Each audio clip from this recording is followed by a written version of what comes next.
Hello, everyone. Hello. How are you doing today, Wolves? All right. That is a visual change. That again, MP3 will not confirm. But by video, there is a very significant change in your setup. I'm sitting at a desk. I've decided to become a professional, and not a standing desk. Whoever thought that I would ever stand at a desk is a fucking crazy person. Is an absolute weirdo. But I'm at a desk now, and I have a monitor. And I have my keyboard and mouse and shit. They're on a desk. How crazy is that? That's pretty crazy. I felt like doing it. In my week off, I felt like it would be a good idea to actually make this kind of change. Well, most streamers aren't couch streamers, so you should probably find your life a little bit easier with, like, not having to deal with, like, couch-based solutions. I would really hope so. Getting this set up took a lot more time than I would have expected. Like, I worked on it here and there on my little break that I took after Elden Ring. But genuinely, the hardest part about getting this new streaming and desk setup was packing up the computer and then taking out the video card and wrapping it in bubble wrap, and then putting that into a truck, and then driving 5,000 kilometers to the West Coast. Whoa. Okay. How far is that? Well, it's noon right now.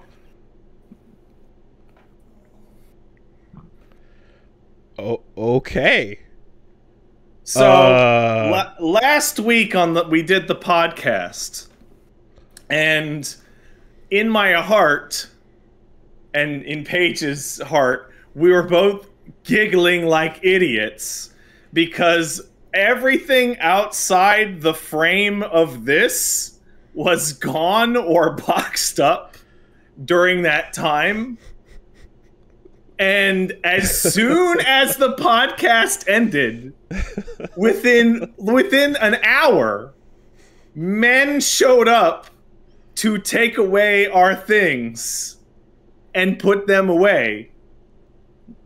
And then Paige and I went down and got an RV and then put the dog and the cat into a RV, and then we trekked across the Canada on the Trans-Canada Highway in order to just barely make it here in time for the delayed podcast, which, if you remember, you didn't ask any questions about why I suddenly needed to delay it until Wednesday. No. I just said, hey man, I need a podcast. I'm busy. It's the podcast going to be on Wednesday. It happens. Is that okay? It happens sometimes. It just happens. Wow. So okay. So me and my truckin' wife, Paige, have made our wonderful journey across Canada, and I have, I guess, a couple stories to tell. Yeah. Okay. So, first of all, I want to tell everybody that my wonderful, beautiful, incredible wife, Peach Saliva Paige, Wife. did oh yeah, no, we got married like ages ago. Okay. Okay. Like way, way, way back. We just thought it would be funny to keep it a secret. Okay. Okay. Like we got married like way before you did. We just thought it'd be funny. Congratulations. It was a private ceremony with a witness, and was like, fuck it. Okay. Shh. Just did it on the. Okay. Wow. Okay. Anyway, but regardless, as I don't have a driver's license, it was Paige's responsibility to do the vast majority of the driving. And by vast majority, I mean occasionally the dog or the cat would sit in the front seat of the RV and they'd put their little paws on the wheel and we would take cute photos because that's adorable. But for legal purposes, they obviously didn't drive the car. That'd be wrong to do. Hey, let me tell you, getting across Canada's big as fuck. I don't know if you've driven across the whole of the country, minus the Maritimes. This country's long as hell. So I've been told. I've only flown out that way once or twice, but no, never driven. So it's about 60 hours of driving. Just about 10 hours a day, give or take. Holy shit. From Sudbury to Thunder Bay to Portage la Prairie to Medicine Hat to Trail to the greater Vancouver area, which where I am right now.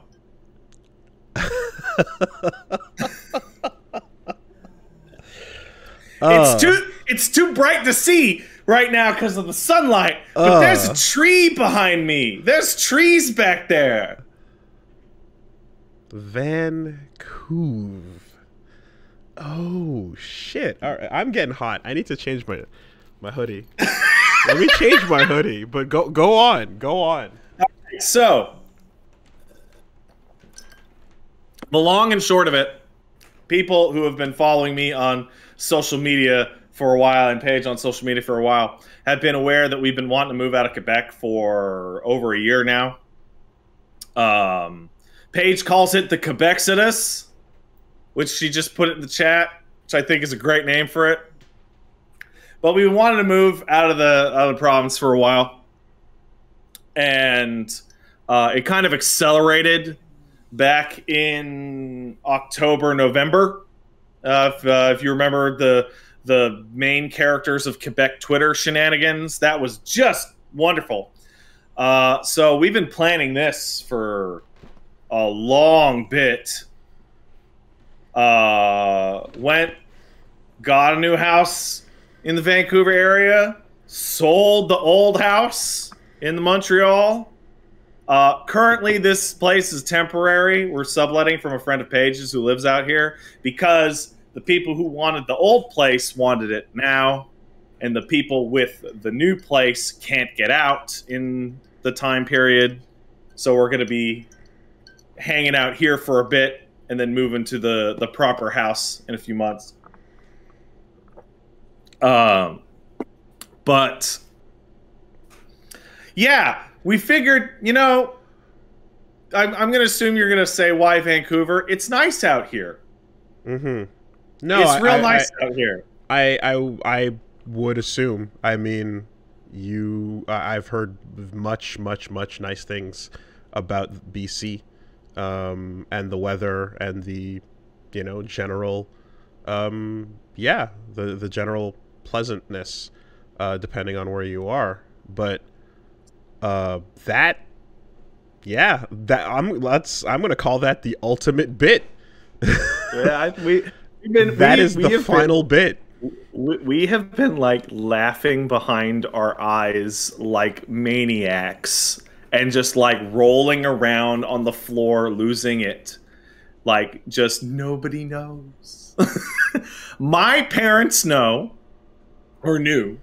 My Paige's parents knew. And the movers knew.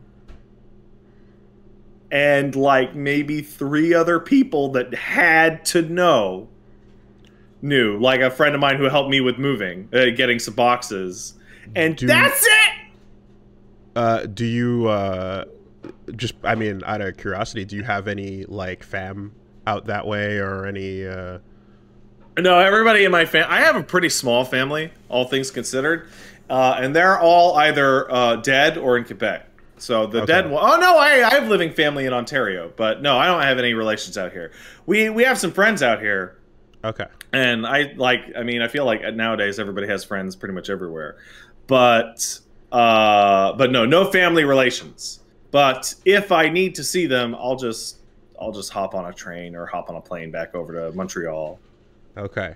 By the way, Wooly, this is the last time you saw me will not be the last time you see me. I will still be visiting family in Montreal semi-regularly. So if you want to hang out or collaborate or work on something, you're going to be passing through. Feel free. I'll let you know when I'm on my way.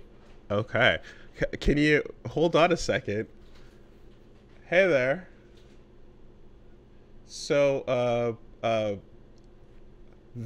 they're in Vancouver. It just over the last week it just went down, and we're learning live. Like, we're learning hot. They're nope. New setup, new place, new camera, and I was like, "Oh, you moved the camera," and it's like, "Oh yeah, they moved the camera all the way across the country." So you guys at home will never know how fun it was to tell Wooly how I moved my office to a different room. Yeah, sorry, you were going. Yeah, say sorry. Say. I just said congratulations. It looks like a beautiful place, Vancouver. Yeah. Montreal winters. Yeah. No. She says Vancouver looks like a beautiful place. Congratulations. It is beautiful. I took my fat dog on a walk into a little forest today. And he's like, well, he's like, you didn't ask any questions when I asked to move the podcast to Wednesday. And I was like, no, it happens. Sometimes we move we got to delay the... Yeah. Sometimes it's construction, other times it's other things. Yeah. There you go. The ultimate bit. All right. So I'm just giving you the instant heads up as the news is kind of relevant. Hot off the presses. Yes. Yes. So I have a lot to say. Obviously, no, Dad. Now is not a good time to call me. Dad, I'm sorry. Now is a really bad time to call. Yeah. Dad's calling. Okay. Yeah. All right. So I have a lot to say. Make your meal. Just dropping that info off. Okay. All right. So, first of all, here was the plan, right? How do we get here? That was the biggest problem, right? I got a bunch of stuff sitting in the storage until the proper new house is ready to move in. I just took what was absolutely necessary, which would be this equipment. But the biggest part of the plan, I don't know if you guys could see, there's a stinky dog right there in the camera, right? Yeah. We also got an elderly cat, right? What are you gonna do? You gonna put them in a plane? You gonna put them on the underside of a plane? You know what happens to pets down there? They die. Okay, not an option. So me and Paige were talking. We're like, well, what about a minivan? And it's like, well, that's tough because then where's the cat gonna shit and all that, right? And I say, well, why don't we rent a camping RV? And well, because a camping RV, they got a shower, they got a bed, they got a toilet. And so do you know what you can do? You rent a camping RV, you get your skeleton and put it in the dining room of the camping RV so it looks out the window for your passing motorists. And you bubble transport yourself safe from COVID all the way across the country. And I want to give a huge shout out to two places. Number one is the Happy Land Camping RV Park west of Thunder Bay. Everyone there was really wonderful and helped me do all sorts of RV shit that I didn't know how to do. That's incredibly helpful. I also want to give a huge shout out to Walmart, which will let you stay in their parking lot overnight. Wow. So in every place but Thunder Bay, that'd be Sudbury, Portage la Prairie, Medicine Hat, and Trail, We basically just camped in an RV in the parking lot. And for the record, the Trail Walmart in the Rockies is the most beautiful Walmart in the world, as it is nestled in the valleys of the Rocky Mountains, facing a beautiful river. It's a great little place. So, like, so Paige was able to get enough rest to, like, basically hit the road over the course of that. So here's the stupidest part. Here's the stupidest part, okay? And again, so those super congrats on all that. Oh, there's the skeleton. Thanks, honey. Appreciate it. So yeah, what is even the the sleep to drive ratio? So the dumbest part about the sleep to drive ratio is right before we left, the night that we left, the time to rent the RV and the time to get all our shit out of the house didn't line up. So we stayed at a very, very posh hotel. In fact, on the drive to the posh hotel, we waved at your building and you didn't wave back. It was really very quite rude. And I took the dog out to piss in front of your building. Right on the street. Which I thought was the funniest thing in the world. But regardless, we stayed in a really posh hotel. Yes, I did. Did you get it on my door directly? No, just the street. No, just the street. Okay. So we're staying at this posh hotel, and first of all, man, the hotel industry doesn't look like it's doing very well these days, because it was empty. Yeah, it was dead ass empty. Seriously. And the restaurant was closed for most of the time, and the place we went to, everybody was forced to wear masks and everything was disinfected, so it was nice and safe. But they gave us like a twin bed, which was like, come on, man, like give me like a full. Sorry, not a. And then we get to the RV, and guess what? The RV bed, sleeping in the Walmart parking lot after 10-hour, sometimes 13-hour drives, is the best sleep we have ever had in our lives.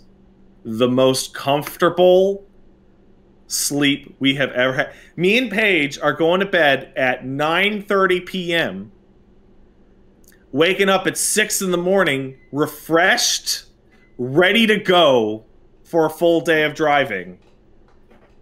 Paige looked great every day. She's like, yeah, I got this. She put on her trucking hat, her glasses, her fucking driving gloves to protect from the sun, and did an excellent job. And let me tell you, the Trans-Canada Highway is not what you would usually think of as a cross-country highway. Wooly, I'm going to just assume that you have taken the 401 a couple times in your life. To those of you who don't know, the 401 is the highway between Montreal and Toronto. It's one of the most well-used roads in the entire country.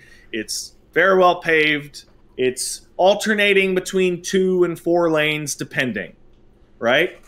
So the Trans-Canada Highway just turns into like a little road in between a bunch of little towns for like 3,500 kilometers. like you're just winding through these tiny little towns on this 2-lane road. I thought it was like a major trucker highway the entire way across. No!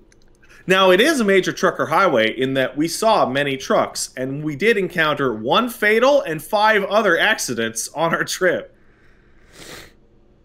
Some of which slowed us down considerably.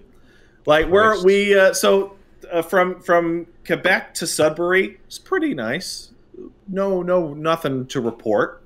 From fucking Sudbury to Thunder Bay is I'm gonna say it right now, the shittiest stretch of this entire country, without any question. The loop around the north end of the Great Lakes is the most desolate fucking depressing area that has ever seen me in my eyes. So for one, there is nowhere to stop for 10 hours between those two routes. You're seeing signs that say, check your gas, next service, 85 kilometers. Okay? And then what happens? You pass by some cops and some ambulances as you see a 18-wheeler with a fender bender. And on the other side of the road is a car I can only describe as pancaked, which was a guaranteed fatality because the driving section of the car was completely gone. Jesus. And then 1 hour after that gets stopped because snow fell off the mountain into the pass near Sault Ste. Marie. And you got to wait 2 hours for it to go.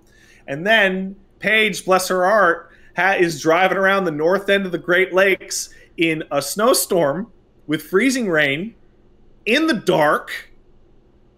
And when I'm looking at the map, I'm like, honey, there's nowhere to stop. 4 more hours. And she made it, as you can obviously tell. That part of the country is terrifying to drive through, legitimately. Like, very scary. I mean, then, like, again, like, I feel like you opened up a trapped chest and just warped into the unknown map. Yeah, so Paige was driving. Oh, hold on. I got a quick text message.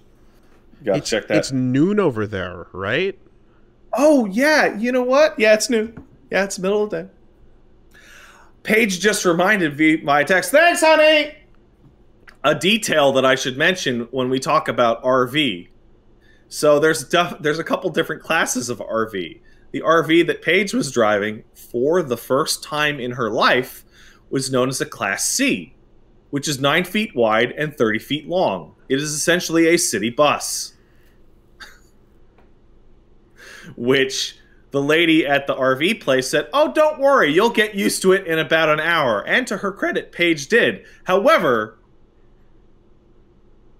double kudos for driving a bus cross-country as well. So keep in mind during all of these stories that this is a 30-foot long vehicle. And then your stuff is in a U-Haul separate from this. No, the stuff's in the storage in the back. Okay. They got storage trunks. Okay. But there's a moment where we're driving near Thunder Bay. We were almost there to Happy Land campsite, which is wonderful, and open all year. Which we found out that most RV parks are actually closed during the winter months because nobody does this stupid shit but us. But I look over and I'm like, honey, you doing okay? You seem like you're under a lot of pressure. And she describes that, well, it's raining. It's snowing. There's sleet. There's ice. The RV did not have winter tires. It had all-season tires because we took it in a weird off-season thing. And that she was driving a 30-foot-long bus that contained all of her loved ones within on treacherous northern Ontario mountain roads. And we're alive with no problems. So we get to itinerary planning was there? I mean, did you like map it out and plan the breaks and stuff? We mapped out the general route along the Trans-Canada with the guaranteed spots being certain Walmarts. But depending on if Paige felt like she couldn't drive a little bit extra this day or she could drive a little bit more this day, we altered it on the fly. So we really only need to stop at one RV park because for the trip that long, you're going to need to take care of what's called your black water and your gray water. Your black water is the tank underneath your toilet. The gray water is the other tank for the sink, the shower, etc. By the way, really good showers in RVs now. Legitimately refreshed. Like, you're not taking 15 minutes, but you take a quick... Uh-oh. Uh-oh. Frozen. Frozen in the shower time. Oh boy. Well, we're still going here, so that might be a Discord. Let's see if it comes back or not. What's going on? Is it coming back? Alright, folks. Gonna see if I can fix this on a disconnect, reconnect type thing. Be right back.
Okay, so it looks like they're having a bit of a power issue. They're in an area with some spotty connection and or power situations happening. So we're gonna kind of, I guess, wait to see if that... Well, we're gonna end it for now, and then once it comes back, like, pick back up, I suppose. That seems to be what makes the most sense for now. So, yeah, I'll let you know once if anything's going on.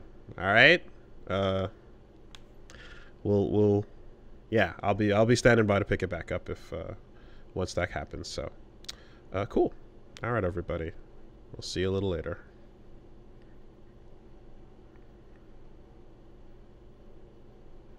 No, this is a no break. All right, that's the button. We're back. We're back. Thank you, British Columbia, for informing me of your desire to have rapid, unplanned power outages. It's really appreciated. So that's just the temporary space, I assume. Yeah. But apparently the whole province goes down at the whim of a hat. The whim of a hat. That's not a real expression. Is that because you are now straying so far from our holy Hudson Bay, the source of our grid? No, it's because this is a place that has trees. Okay. When they're not on fire, I suppose. All right. Well, hey everybody, so that break was a bit weird in what you're listening to, because we're resuming some couple hours later, many hours later, I'd say. It's now 8 o'clock back home. Yep. So we were originally around like 1, 2-ish, and you know, bit of a day has passed, so we're just picking it back up. Shit's wild. What can I say? Yeah, you were in the middle of letting us know how the caper went down. All right, so I believe I said that we went to the Sudbury parking lot and the Mall Mart, and we slept in Sudbury, and Sudbury seems nice. Then I described a treacherous, I want to say 13.5-hour drive with accidents in front of us and sleet and snow through the Ontario mountains around the Great Lakes that Paige bravely soldiered through before landing us at the Happy Land. I couldn't believe it was called Happy Land. RV park west of Thunder Bay, of which I would like to give a personal super shout out. If anybody is in that area, the older couple that runs that place, they are sweet and kind and nice, and they waited up until 1 in the morning to help us back in the fucking RV into the right spot and show me how to hook up the power and all that shit. Those are some and real it's ones. like just some really, like, you know, like, how do I put this? You know those old, that image of like old couples that live out in fucking nowhere and are like basically Ma and Pa Kent? Mm-hmm. Those people, but with a lot thicker of an Ontarian accent. Oh yeah, and they're good for anything. And it's when we started to encounter them and, you know, the random gas station attendant that we would occasionally have to interact with, or people on the street in the Walmart parking lot. And I think I've discovered something, Wooly. And I think it worries me. I have lived in Quebec my entire life, and I'm from Montreal, and you've lived in Quebec for most of your life, and I think you're also from, if not Montreal, nearby. I was born here, but, you know, yeah, in other places. I think our province is full of assholes. Like on average. I think it might be just completely full of assholes. I think it's a rural city thing, and I think the more you go out into smaller towns, you're going to get more small groups of people that are nicer to each other because they can be. And I think the higher population density, the more you're going to run into, you know, some nice people, but a lot of people that are not nice, people that couldn't be bothered, you know, all of that New York, LA shit, right? Every single person I've encountered in any context whatsoever since literally leaving the Quebec border has been one of the nicest people I have ever met in my life. In one particular instance, we had a small mechanical problem with the RV that we couldn't figure out how to fix, and the RV place wasn't getting back to us like at a fast rate. We were texting somebody at the thing, and a guy working at a gas station got down on his hands and knees with a screwdriver and crawling around in the fucking dirt to try and fix it, which he did, and we really appreciated it. And then when Paige tried to give him a 20, he like backed away from her like it was poison, and was like, "No, no, no, of course not. No, no, you guys just gotta have a good, safe trip." And I can't help but wonder if I would have the exact same experience on my cross-country trip. I would hope so, but you know, I would hope so. Depends on where you are. Certainly, I'm going to say it depends where you are. Some provinces, so not as much. We'll get to that part in the middle part of the story for funsies. But you ever have one of those moments that happens to you in your life where, in the moment, it feels like death, and then the instant the problem is solved, you go, "Whoa, at least that'll make for a fun story." So we're getting ready to leave Thunder Bay in the morning at the Happy Land Park, and I go, "Well, we only really have to empty the black and gray tanks once on the trip, right? The tanks are large enough that we'll manage no problem with the shit tank and the shower tank. Just empty it once, pretty much any time on the trip. And this is day 2, so it'd be fine, right?"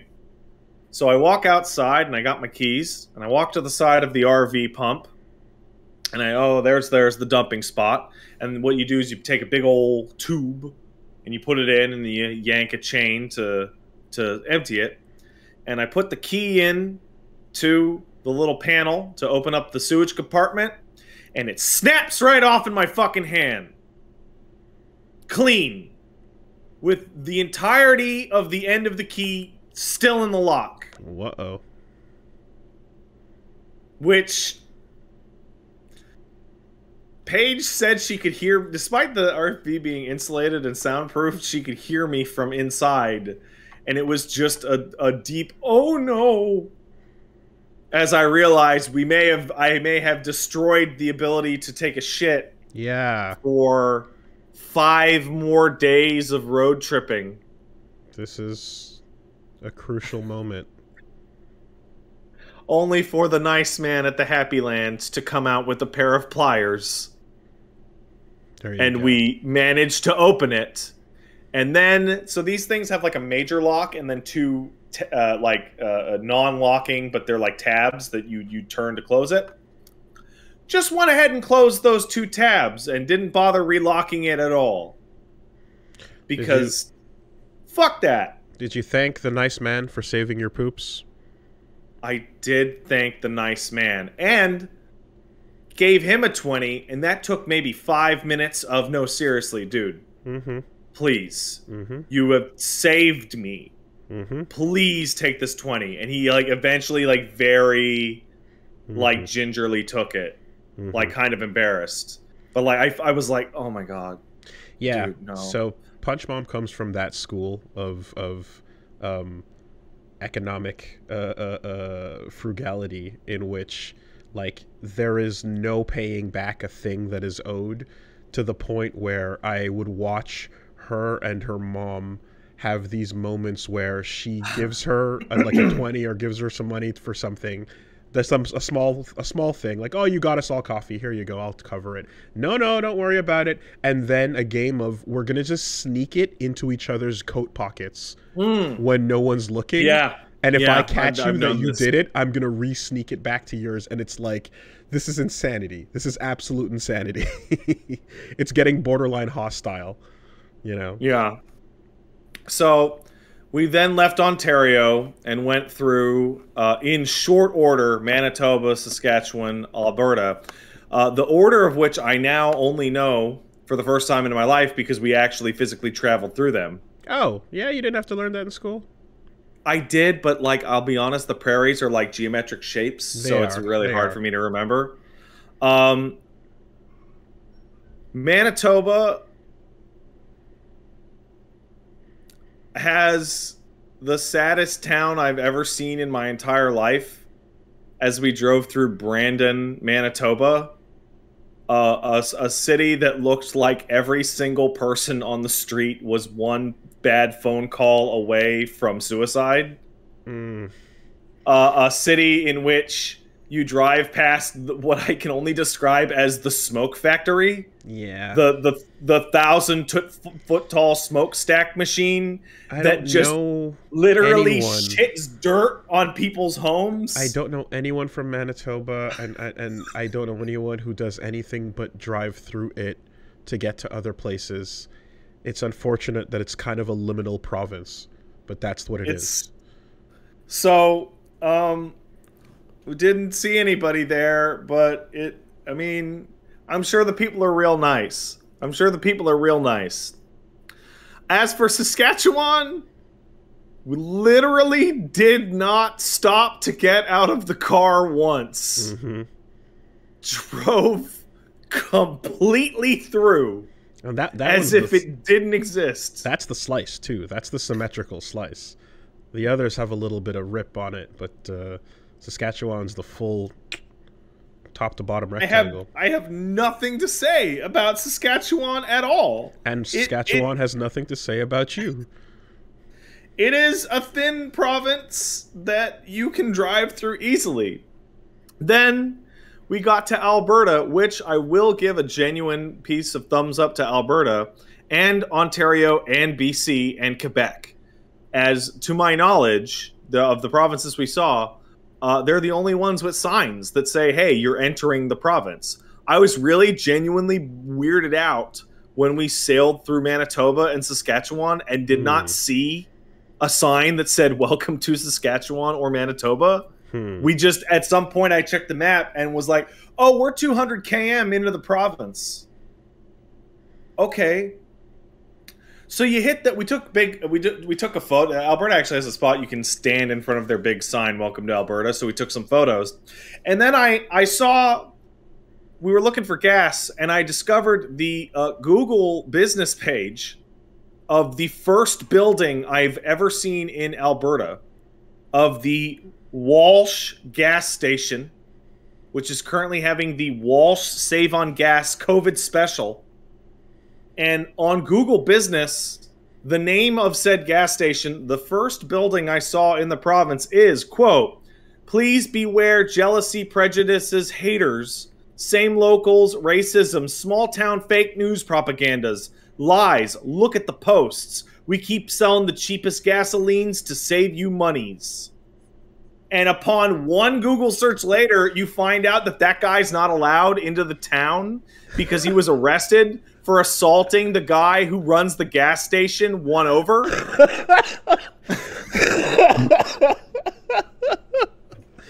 Oh yeah, let's go prairies. Let's go. And that's like that is the first thing you see driving from the east into Alberta. Literally the first possible thing. Damn. So you keep on being classy, Alberta. Let's go. Sneaky surprise attack at the start of the round.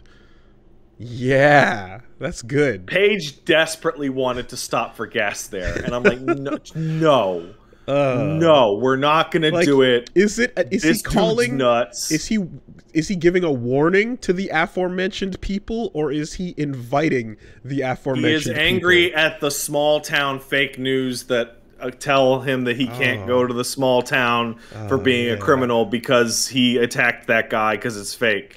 So also, you know, when you look into details like this, you discover I didn't know you could be banned from towns anymore. I didn't think that was a thing. Oh yeah, I'm sure. Absolutely. If they have a meeting and they get a couple of them together and, you know, a couple of the families are like, fuck that guy, you're out. Every time he walks into town, like, you got a town of 10,000 people, just tell everybody, no, not that guy. Yeah. No, but well, anyway, go on. I think this would be a good time to mention something from Paige's perspective, which we're going down these mostly 2-lane highways through the whole country, and occasionally it's a little bumpy, and I'm like, this is kind of, and Paige is just sitting there going, "This is the smoothest road I've ever been on in my life." Oh yeah. Oh yeah. Yeah. Yeah. And yeah, I'm yeah. like, Mhm. this half-assed highway is like, and she's like, "You don't know, man." And she starts telling me about the experience of driving the road trip down to America, and the roads being made out of jagged rocks, apparently, the whole way down. It truly is like the moment it says you're now leaving Quebec. The moment you leave Quebec, your car stops vibrating and starts actually just gliding down the road. Oh yeah, like to the Perry's genuine what do you call it? Good thing to say about them. I don't know why that's so hard for me to figure out how to say. Driving through them is incredibly pleasant. It's the flattest terrain you could possibly imagine, with gold fields as far as the eye can see, with gorgeous, like, super huge clouds. I don't know how to describe it, but you know when there's nothing on the horizon, you get to see just how big the sky is. Oh, it's beautiful. And then we got to British Columbia, which you get to see the mountains for like hours and hours and hours away before you get to them. So they get to like zoom in on your view. And right before we got to BC, we were deciding that there's two main roads to get to the greater Vancouver area. You can take the Transcan, which goes a little north, or you can take Highway 3, which is called the Crow's Nest Highway, which goes south. And we originally planned to take the Transcan because it's, you know, it's the big national road that goes all the way through. And I'm looking it up, and I'm like, oh, the Trans-Canada Highway in British Columbia between Revelstoke and a town called Golden, it's the deadliest stretch of road in the country. By what by metric? a huge, most fatalities over time. By a huge margin. Okay. And we go, okay, we'll take the Crow's Nest Highway, which is south, and it's basically bordering the American border, and so it's a little warmer. This was both a blessing and a curse. Both roads are highly mountainous, and people who live in BC are aware of this. And you get to enjoy the experience of going into a highway and seeing the following signs in a row, which is moose, deer, mountain goat warning for X kilometers, watch for falling rocks, train, you know those train track signs that come down to block you, but instead of trains it says avalanche warning. Then you pass the chain up area. Then you pass the signs that say absolutely must use chains or winter tires between such dates. Then you pass the slippery road warning. Then you pass the curved road warning. Then you pass the road signs that flash when there's a winter storm warning, which were flashing. Yep, okay. And Paige drives us like a pro through 2 winter storms in this mountain pass that are constant winding. And the poke slipping, floats warning, the spiked ceiling heavy warning. winds. Wooly, I'm gonna like, I have photos on my phone where we're in this valley and it's summertime and it's beautiful, and then 1/2 hour later, your car is going through 6 inches of snow, and you're sliding on turns that don't have guardrails off the side of the mountain. In a vehicle that Paige has been driving for 5 days total. That's 30 feet long. And they wouldn't give us winter tires before we left, so we did them in all tires. Yeah. No, man. And like, I've told you about the, you know, the midnight Jamaica roadside drive-in with mothers with their children in their arms standing like inches away from the car as you slip through the mud roads and there's no guardrails and lightning is striking, and as well as the blind header turns in Iceland. But fortunately, all of these mad moments were inside of a vehicle that was not bus sized. It was not 14,000 pounds. Jesus Christ. And 30 feet long. So here's like the most defining moment, which is we hit the second mountain pass in which it's snowing, and we pass the chain up area, and we pass the brake check area for the trucks, right? The trucks that use this route. And then we get to this part where it's snowing and it's these fucking terrifying mountain passes, and the road signs still say like 80 kph because they're 80 kph under good conditions. Mm-hmm. But under terrible conditions, you want to be going like, I don't know, it seemed like 30 or 40 would be the good one. Use your fucking judgment. And there's only, you get these passing lanes, like, the 3 or 4 lane wide areas where people can pass you. But you only get those for like 1 mile every 50, right? Just in case. So Paige gets in this situation where there's like 10 cars behind her, like riding the truck's ass because they all want to go faster. But she's on all season tires, so she's going like 50 because she doesn't want to die. Mm-hmm. And you can feel the impatience of drivers behind you. Mm-hmm. So we eventually get to one of those straightaways where they get to pass you. Every single one passes us. And then 1/2 hour later, we drive past 2 of those cars flipped on the side of the road. Oh my God. Jesus. Wow. For the record, recognizably, Americans, the same that cars converts that had to passed us. About 30 miles per hour, give or take. And as soon as we passed those accidents, all the cars behind us slowed down and gave us some more room and stopped trying to pass us. Yeah, absolutely. Fucking hell. Now that's so. It's the weirdest thing. Well, there's a lot of weird things, but one of the weirdest pieces of information to learn here today is the fact that the TCAN is not just a giant 5-lane highway all the way across the country. Like, so the impression, my dad told me that, and I didn't quite get it.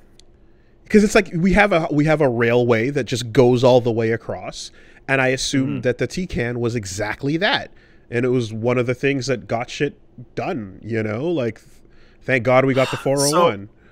But one of the craziest things about this is that the entire way, literally the entire way we went, we saw trucks, just tons and tons and tons of trucks.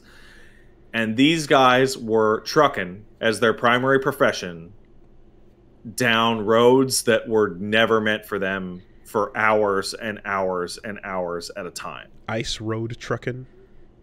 Yeah, but like, roads in which the truck is 9.5 feet wide and the fucking lane has 9 feet of clearance, so that every single time a car wants to, pass in the opposite direction, they have to nudge onto the shoulder to get around the truck. Once you hit like that Manitoba to Saskatchewan area, like, do you even have like regular exits, or is it just exiting to 180? Like, do you get brake exits? You can go look at the map yourself, but driving through, once you hit the prairies, you get these situations where it is a straight line, like the whole way across, and and turns are 90-degree angles. Yeah, turn into someone's driveway, basically. And the turn goes to Winnipeg, it goes to Calgary, it goes to Edmonton, it goes to Regina, etc. Damn. Okay. And like, for context, it took us 1 day to do 90% of the prairies. It took us 2 long days to do just the Rockies. So does she get like a license class up for this or some shit? I mean, I feel so one of the like craziest things is like qualifier.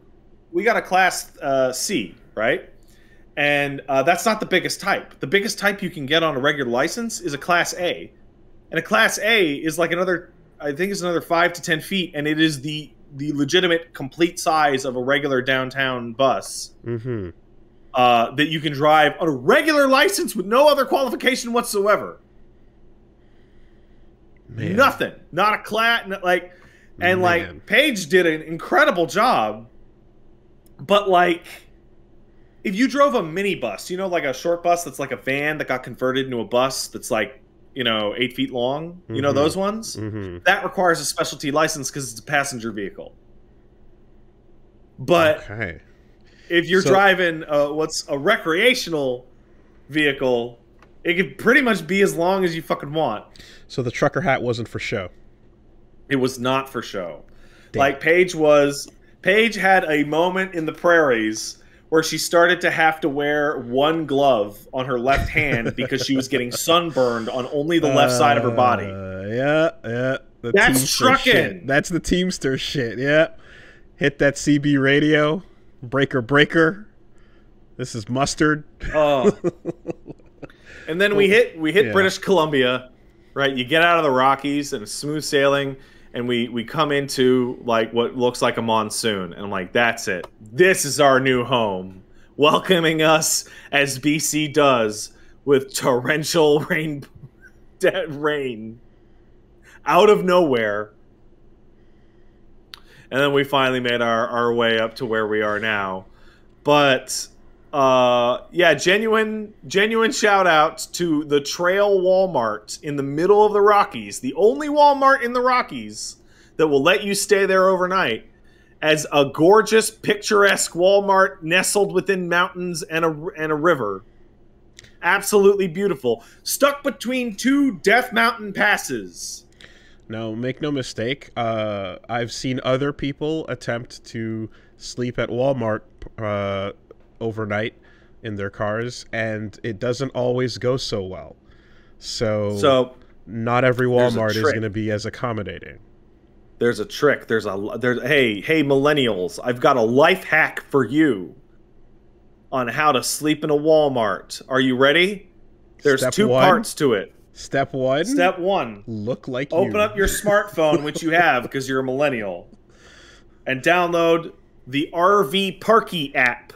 Okay. Which is a crowdsourced application that reviews everywhere you can stay with your RV. Okay. Including every single Walmart in the country. Okay. As well as every RV park, as well as every Flying J truck stop, every visitor center, etc. There's an app for that.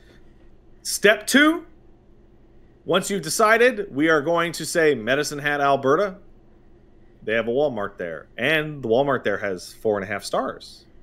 So we will call the 4.5-star Medicine Hat Alberta Walmart, and I will hit 1 and then 0 to talk to, I think it was 0, talk to customer service and say, hello, is this the Medicine Hat Walmart? And they'll go, you sure bet it is. And you go, hey, my wife and I are driving all night. Is it possible if we could stay with our RV in your parking lot? And they go, absolutely, you betcha. And then they tell you, just go ahead and park on the left side of the lot, near the Five Guys and the Dairy Queen. And you're like, great, got it, excellent, thank you. And that's it. That's your 2 steps. Okay. Take those steps. That being said, I have to say, as one of the weirder things about being a Montrealer, and you might have a piece of this as well, Wooly, which is I learned a lot of my English pronunciation from American television. In fact, I was surrounded by my peers did. Yeah, and what happens is that despite me being Canadian and occasionally saying tomorrow or sorry, I have a really heavily Americanized Canadian accent, which Americans can pick out like that. But going west, I was overwhelmed by I'm the one talking like a weirdo in my own country because I don't sound like anyone I encountered. Not a single one. Oh yeah, I'm talking to people. No, the O's get held a little bit longer out the further out west you go. You know, I'm talking to people. I'm talking to people that have, like, to my perspective, stereotypical cartoon shit accents. And I'm like, oh no, that's how I'm supposed to sound. Yeah. Oh yeah, no, that's But how I you should don't. have been. That's how you should have been, but that's not how you are. You know, so we just It's so we do this instead. It's very weird, but you're hearing what you should have been. A little bit of that, you know? It's just a little touch. It's not too much. Just a little bit. We even ran into a lady. I was walking Zangief, and another lady was walking her dog in this area just this morning, and she was like, "Oh, hello there. How are you doing? Oh, what a nice doggy." And we're chatting. She's like, "Where are you guys from?" It's like, "Oh, I'm from Montreal." And she's like, "Oh, Montreal, that was my hometown too, long time ago." And I'm like, "Oh shit." Oh no. Oh yeah. Is that gonna happen? Absolutely. Is that gonna happen to me? A lot of you're gonna definitely meet some people that are like, oh yeah, I remember my young slutty years down over in Montreal, and those were some good times, but now I'm out over here with the white picket fence and the family, you know. The trees and you gotta go into town. Yeah, no, the Montreal arc was it was locked in for a minute. It was surprising new characters and twists and turns, but then they got out of there. Yeah. And now begins the new arc. We had this moment where we're sitting there lying in bed in a very comfy RV bed. And we're basically talking about how even a couple years ago we would never have been able to imagine ourselves moving out of the big city. And I'm like, I don't know, man. I feel like we just hit a point in our lives where like, no, I want to go somewhere quiet and far away. Where tell you one thing. I have to deal with my direct neighbors only. Ever. Hope you like the smell and or relative taste of cider. I do. You got some fucking prime pickings around you. I sure do. You got some forests, you got Kelowna, you got all the best apple cideries up on that side. So, like, I'm out in the fucking woods basically right now. I'm in a fairly rural area, and walking the dog. And I'm having these. I'm so that wonderful country air, which does appreciably taste better than the air back home. And like, the dog gets scared because he's never heard a rooster in his life. And then we were sitting over there on our phones because the internet. Sorry, not the internet. The fucking power had died. And I go, oh my god, Paige, look! And there was a fucking deer in the yard! Oh, shit. There was just a fucking deer in the yard! Like the real nature, the shit on their coins. Yeah. We're looking at it. Okay. It's going down. And we had that moment of like, oh, take a picture of the deer. Oh my god. And again, I'm aware deer are assholes and gross, but still, it was like, look, nature. When you see a loon, when you see a caribou, and when you see a beaver, you'll know that you are truly in Canada. That's what it is. Yeah, I gotta say, the past week, I barely tweeted, and people were a little suspicious, but they assumed I had just burned out. But if you want a laugh, you can go back over last week's tweets, and with the new context that I was in an RV parking lot, stuff like, I hear geese outside, and I'm afraid to go check, was legitimate, as I literally did hear geese outside and didn't want to get out of the car, but the dog had to piss. So I had to steel myself to protect my boy from geese. Luckily, I'm an idiot, and it was only seagulls. Yeah, actually, Geef's gonna have to get used to wildlife being around. Well, not really. He's a pussy, and that's good for dogs because it means he'll run from skunks, he'll run from rabbits, he'll run things that are like. Oh yeah, he's already seen tons new of challengers are stepping up onto the screen. Oh yeah. In addition, I have to say, are there moose in BC? Some guy asked. I think there's moose in every province in the country. Maybe not the Maritimes. I want to say. So Paige is obviously the MVP superstar, excellent super trucker, incredible lady. Also took time to cook French toast in the mornings. Just the best. Can't say too many nice things. But second up is actually, well, you can see the cat over there over my shoulder. Cat travel, cat new locations can be tough. They can freak out. They can be anxious. They can piss all over everything. Nah, cool as a cucumber. Uses temporary box, no problem. Slept in the bed. Hung out on top of the cab. Yelled at us. No problem.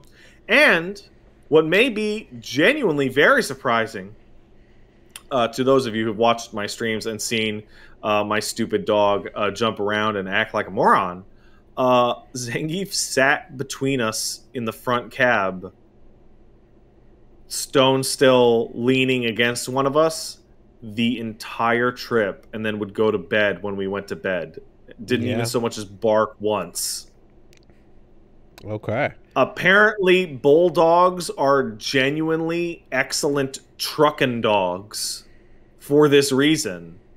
They just chill on super long drives. I mean, I feel like the takeaway here is almost like, fuck the house. Why not just go RVing for a while?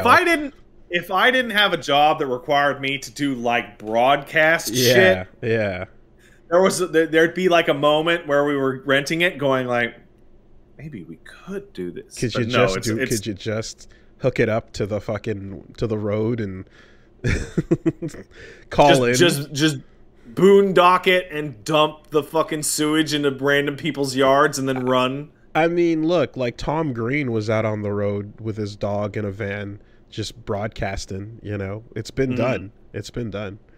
But yeah. Also, can't believe you can see Buscemi the skeleton, and my regular computer is here. Can't believe they all made the trip unscathed. I mean, I'm talking mountain roads. I'm talking 5,000 km. Well, you pack your shit properly, and you know, you pack your shit properly, but then you hit like the 1,000th pothole on a mountain, and you're like, "There's no way." Yeah. So no, like you sometimes you hit a bump where you're just like, that killed the solid state. Like that bump killed it. Yeah. So the biggest, if anybody's moving their equipment long distance, the number one piece of advice I can give is bubble wrap. And the number two is take your fucking video card out of your computer. It's the heaviest part of your computer, and it's held in place by the flimsiest tab. Yeah, no. So for me, it was like the statues, the DMC statues I have, the you know, all the little fun ones and shit. Like basically holding them in a bucket in my lap, hyper wrapped in all my towels and shit. Like no amount of packaging will ever be safe enough. The delicacy is too much, you know. There's some shit that crows outside. Yeah. Well, hey, look, I mean, shit. At this rate, like, it's your turn to podcast from heaven, because the light comes through that room quite nicely. Oh, yeah, well, I mean, I'm not sure if it's going to be this way always, but, I mean, it's only 4:40 right now. So, no, 5:40. 5:40 right now. I'm having trouble acclimating to West Coast time. Yeah, it's, I mean, we were having this fucking bizarro shit happen where we were going so fast cross country that we were arriving at places at the wrong time because we had flown through time zones before without noticing. As it was going, yeah. Gotta be wary. So like when we went from fucking Manitoba to Alberta, we flew through a time zone, didn't even notice. And I'm looking at it, it's like we've been going for 6 hours, and we've made 6 hours on the Google Maps trip, and it's 4 hours later. What? Yeah. No. When is this? For that. Or the worst is traveling eastward as the sun is going down and basically arriving at the same time you left, essentially, you know. Man, it's never, I knew it was true for flights because I've done the flights, but like traveling west is a joke compared to traveling east. Like you wake up in the morning and you're like, how many hours of daylight do we have? We have 12 hours of daylight. Actually, we have 13 because we're going to be going far enough that we get an extra hour of daylight, right? And for most of the provinces, the end of day dusk, right? It's covered by trees or mountains or some shit, so it's not really in your eyes. Going east, the rising sun would be fucking blinding. Mm-hmm.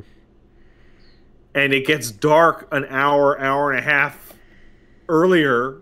So you have that, like, oh, I can't imagine. Okay, so are you in a place? Can you confirm you're in a place where there's a decent to low likelihood that like you're not gonna get fucked up by animals? Are you? Are you gonna get rushed by anything as you walk out? I will say that my potential for being murdered by a bear has increased from 0 to not 0. Question mark. Not 0. To above 0. Yeah. My percentage of being bitten by a deer has increased very substantially. And there was in the news not too long ago, this week, actually, I think a moose trampling occurred, in which I wouldn't be surprised. A moose just decided to start trampling, and the lady that was there in her tent made it out, but like half of her dog sled didn't, and it was just like, that's brutal. When a moose gets mad, that's it, man. Yeah. Didn't see a moose. We saw a lot of deer. We saw one mountain goat. Didn't see... I don't think we saw a human in Alberta.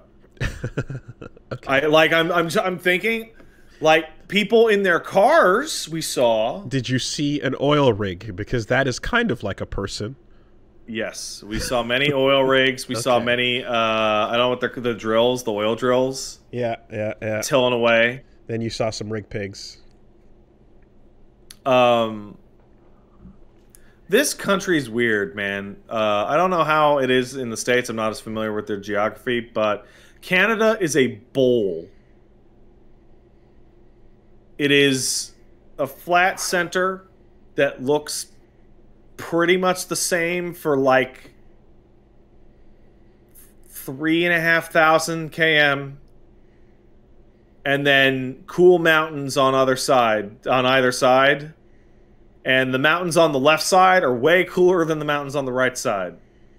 If I remember correctly, some smart people described it as far and wide.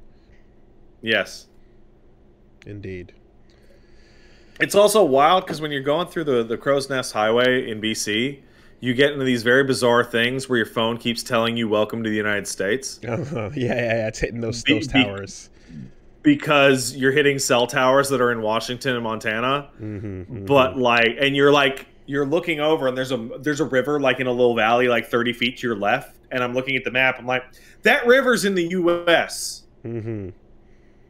And I'm looking at it, and I go, like, yeah, no, there's shit all on the top of Washington State, like where we are, like you'd have to trek. But, like, man, if you want in and you're willing to, like, just ditch your car, you just walk in. There's nothing stopping you. So there's a couple of places. Most of the borders between America and Canada are kind of like what we see in Ontario and Quebec, where it's like you drive up, there's a ton of lanes, you talk to somebody for a while, they might flag you through, or they ask you to pull over and then you go inside or whatever.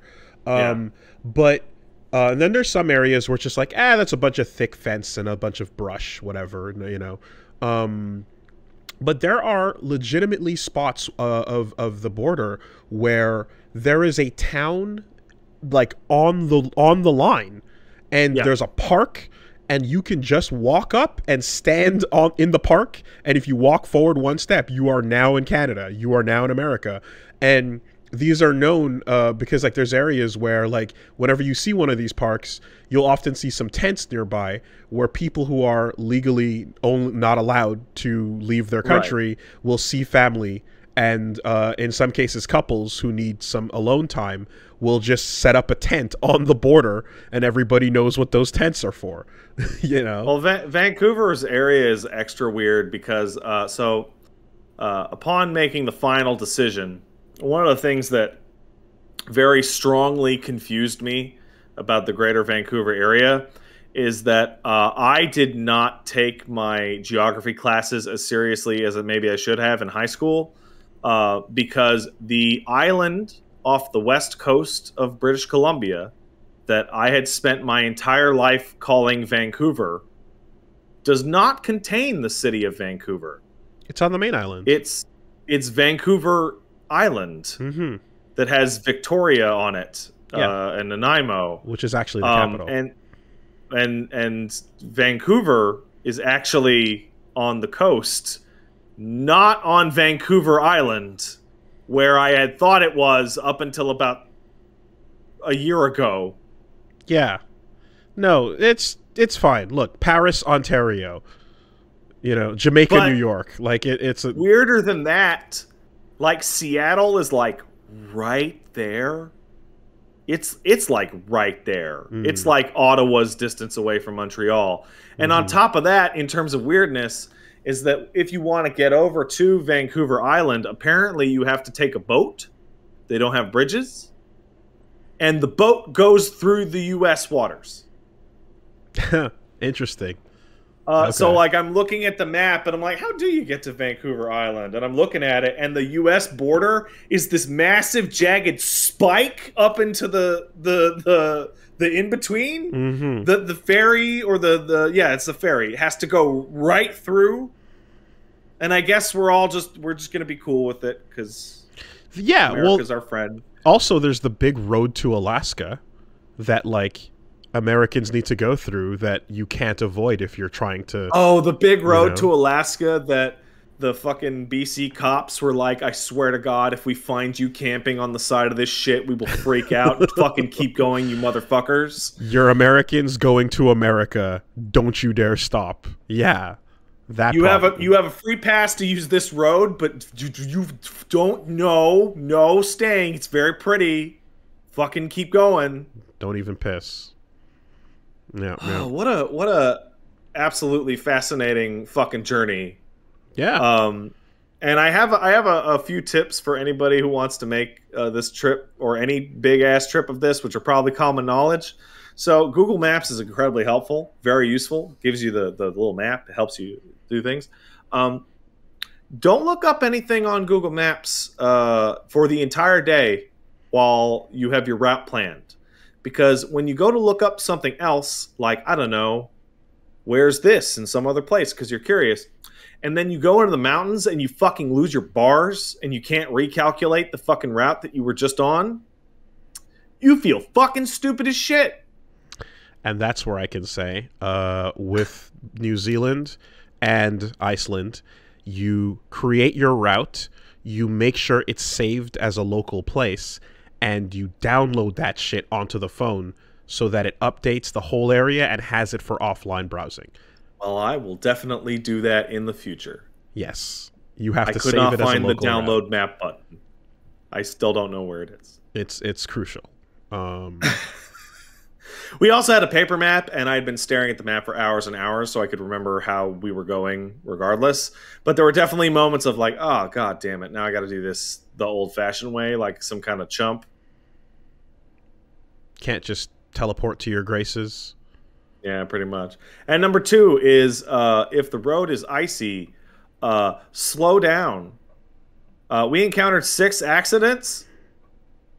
5 were in the Rockies. Sounds like you saw a lot of accidents, including a fatality. We saw a lot of accidents. Jesus. And I can't, as I'm not the person driving, and I had total faith in Paige the whole time, I was not worried, but I can only imagine the mental damage of driving an unfamiliar large vehicle on winter roads as you pass a dude with his SUV with four-wheel drive flipped upside down, just chilling out front with like a cop with the the yellow on him, waiting for a tow, over and over and over and over and over. And it's just like, where did he fuck up? What did he do? Look him up and down. Fast. Yeah, I can tell you right now, for every single one of those, is that they went too fast. Don't go too fast. And don't fall for the beautiful vista and try to slow down to get a shot. Either. That's a thing. Because sometimes you see like people do that, and it's just like, holy fuck, pull off at an exit, or just don't get the shot. It's too bad. Or how about you just don't? Yeah. How about you just don't do that?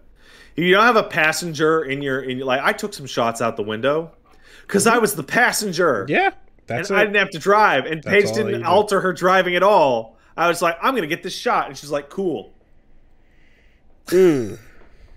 Wow. So yeah. After all of that, the only other thing I believe that I have to talk about this week is a new podcast that Paige has been listening to for a while, that I had listened to for the first time, because we listened to a lot of shit on a 60-ish hour road trip.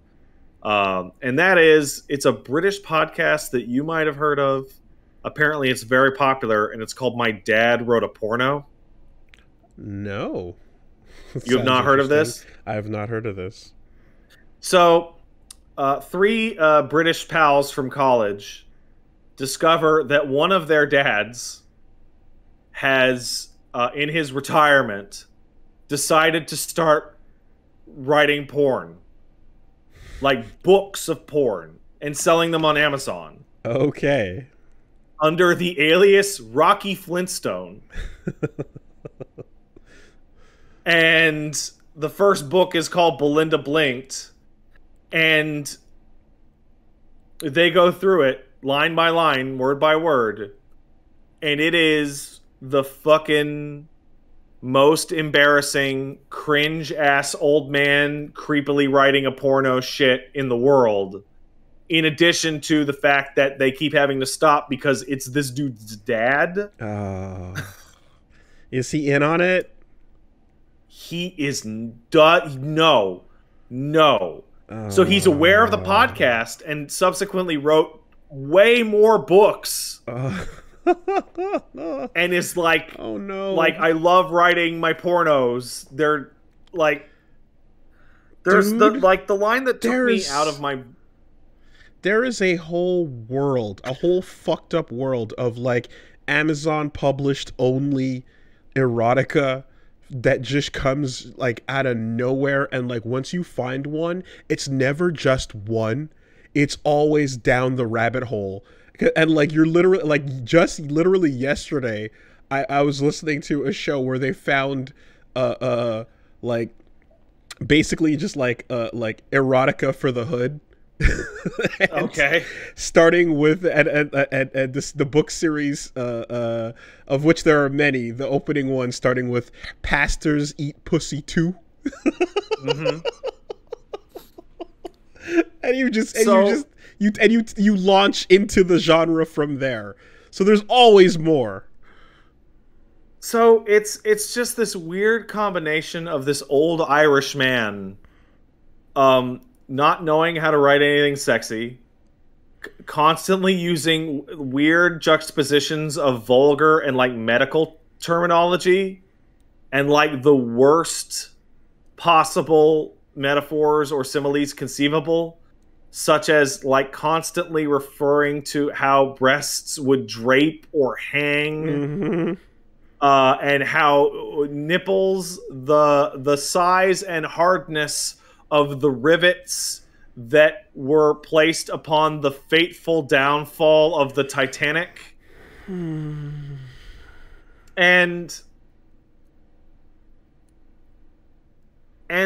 bonus to its own popularity in England, at least, eventually becoming so outside of itself that guests appear to read certain parts, such as I believe it was Helen Mirren as Belinda's clitoris and Daisy Ridley and all sorts of shit. Wow. And Okay, it's popular. Oh my god. It's the fucking weirdest thing. And are they all his kids, or is it like no? Okay, it's one of them, and then one friends, son, and then his 2 friends from college. Oh man. Oh, how do you? I guess if it gets. She doesn't read as the clitoris. She's somebody else. Okay. Like if it becomes a big hit, then yay. But if it doesn't, just you die in a cringe ditch. That's it. It's over. You can't like. There's no more. You can't face your father again. It's over. It's done. That's a huge gamble. Somebody asks, "Is this real or just a comedy?" It's a comedy because it's real. If it was a bit, if it was inside, if it was like intentional, there's no way it would be funny at all. But instead, as the genuine erotic fiction of a retired Irishman, it is fucking. And his response to this happening and discovering it is not to confront, yeah, but to double down. Okay, all right. Just like sounds good. Sounds good. And like listening to somebody who's listened to multiple seasons later, I'm getting this like warp idea where Paige will go, "Oh, I can't believe it." I'm like, "What? You listen to this?" And she's like, No, you don't understand. The turkey sandwiches are setting up something in book 3. What? What the fuck does that mean? Yeah. What does that fucking mean? Yeah. Nah, man. The internet creates verses you can fucking fall into, and Amazon bad erotica is just throw a dart, follow it. You're gonna end up in your own personal hell. I will say there is one genuinely uncringely incredible perfect thing about this podcast, and that is a quote from Belinda after having sex with the youngish man from reception. No, with Peter Rouse, who says, "When you get what you want, you feel great." That's it's the grandest revelation in the world. But hey, you know what? Yep. When she's right, she's right. All right. Don't gotta overthink it. When you get what you want, you feel great. That's a true. Wow. Okay. How many episodes did you get through? 13. No, 14. Damn. Which includes the footnotes, which includes like asking Rocky Flintstone questions about writing and what's next and like biographical details. I mean, I don't know about you, but like, so for us, when we did our road trips and like picked our listening material, it was very crucial because it would set the tone for the ride. And in our case, we went with the hardcore history stuff I mentioned. So just learning about the Genghis Khan and the Mongols, you know, and the most hardcore battles and wars, and then later on the full recount of like World War II and the Imperial Army and all of the shit that happened, you know, because of through the Dan Carlin stuff. And like it was nuts, but it did its job in keeping everyone fully awake, you know. I don't know if this was like listening that you were playing like into the night driving. There's something about... So I talked about Paige doing like a 13-hour drive through the blizzard around the Thunder Bay, like swoop over the north in pitch black, and she's like freaking out and her shoulders hurt while we're listening to like the Duchess's 50-year-old body being described as over the hill and body parts of hers described as being pieces of the Titanic as her breasts flap out of her riding jockey outfit. That is just the most surreal shit in the world. Yeah. Okay. But there was that for like substantive, brain podcast, a lot of music. Okay. Album trading between, and then we made the decision. Paige and I, once we were halfway out through Alberta and we had a good view of the Rockies, that she found on, I think it was on iTunes, but she found a Fallout playlist, and we're like cruising through the end of the prairies with like fucking Big Iron and Jingle Jangle and Butcher Pete and shit like that, as we're climbing into the mountains, like all shit from the 20s to the 50s. And I gotta say that just, it's perfect. Yeah, it's okay. Just perfect. I was waiting for you to say boy at the end of that, but you didn't, so okay. Yeah, that's good shit. There's always a time of the night with us where we just were like, okay, time to hit those, like every JoJo OP, time to hit every one of them in a row, full extended versions, etc. Right on. There's something about driving through endless plains of wheat and oil, listening to Big Iron. That just, it's perfect. Thanks, Alberta, for having a wonderful backdrop to some old songs. Well, as the British Columbark begins, we will surely, I like that. We will surely come back to the subject as we go, but I mean, I guess like over here, like, so you know what? After we stopped this morning, we hit the break, and then me and Punch Bomb just like went out on a walk, and I flew a kite. That's what I did. I flew a kite. That's great. Found a nice little spot. It was windy, and I was like, the weather's looking like it's getting back to that place, and I flew a kite.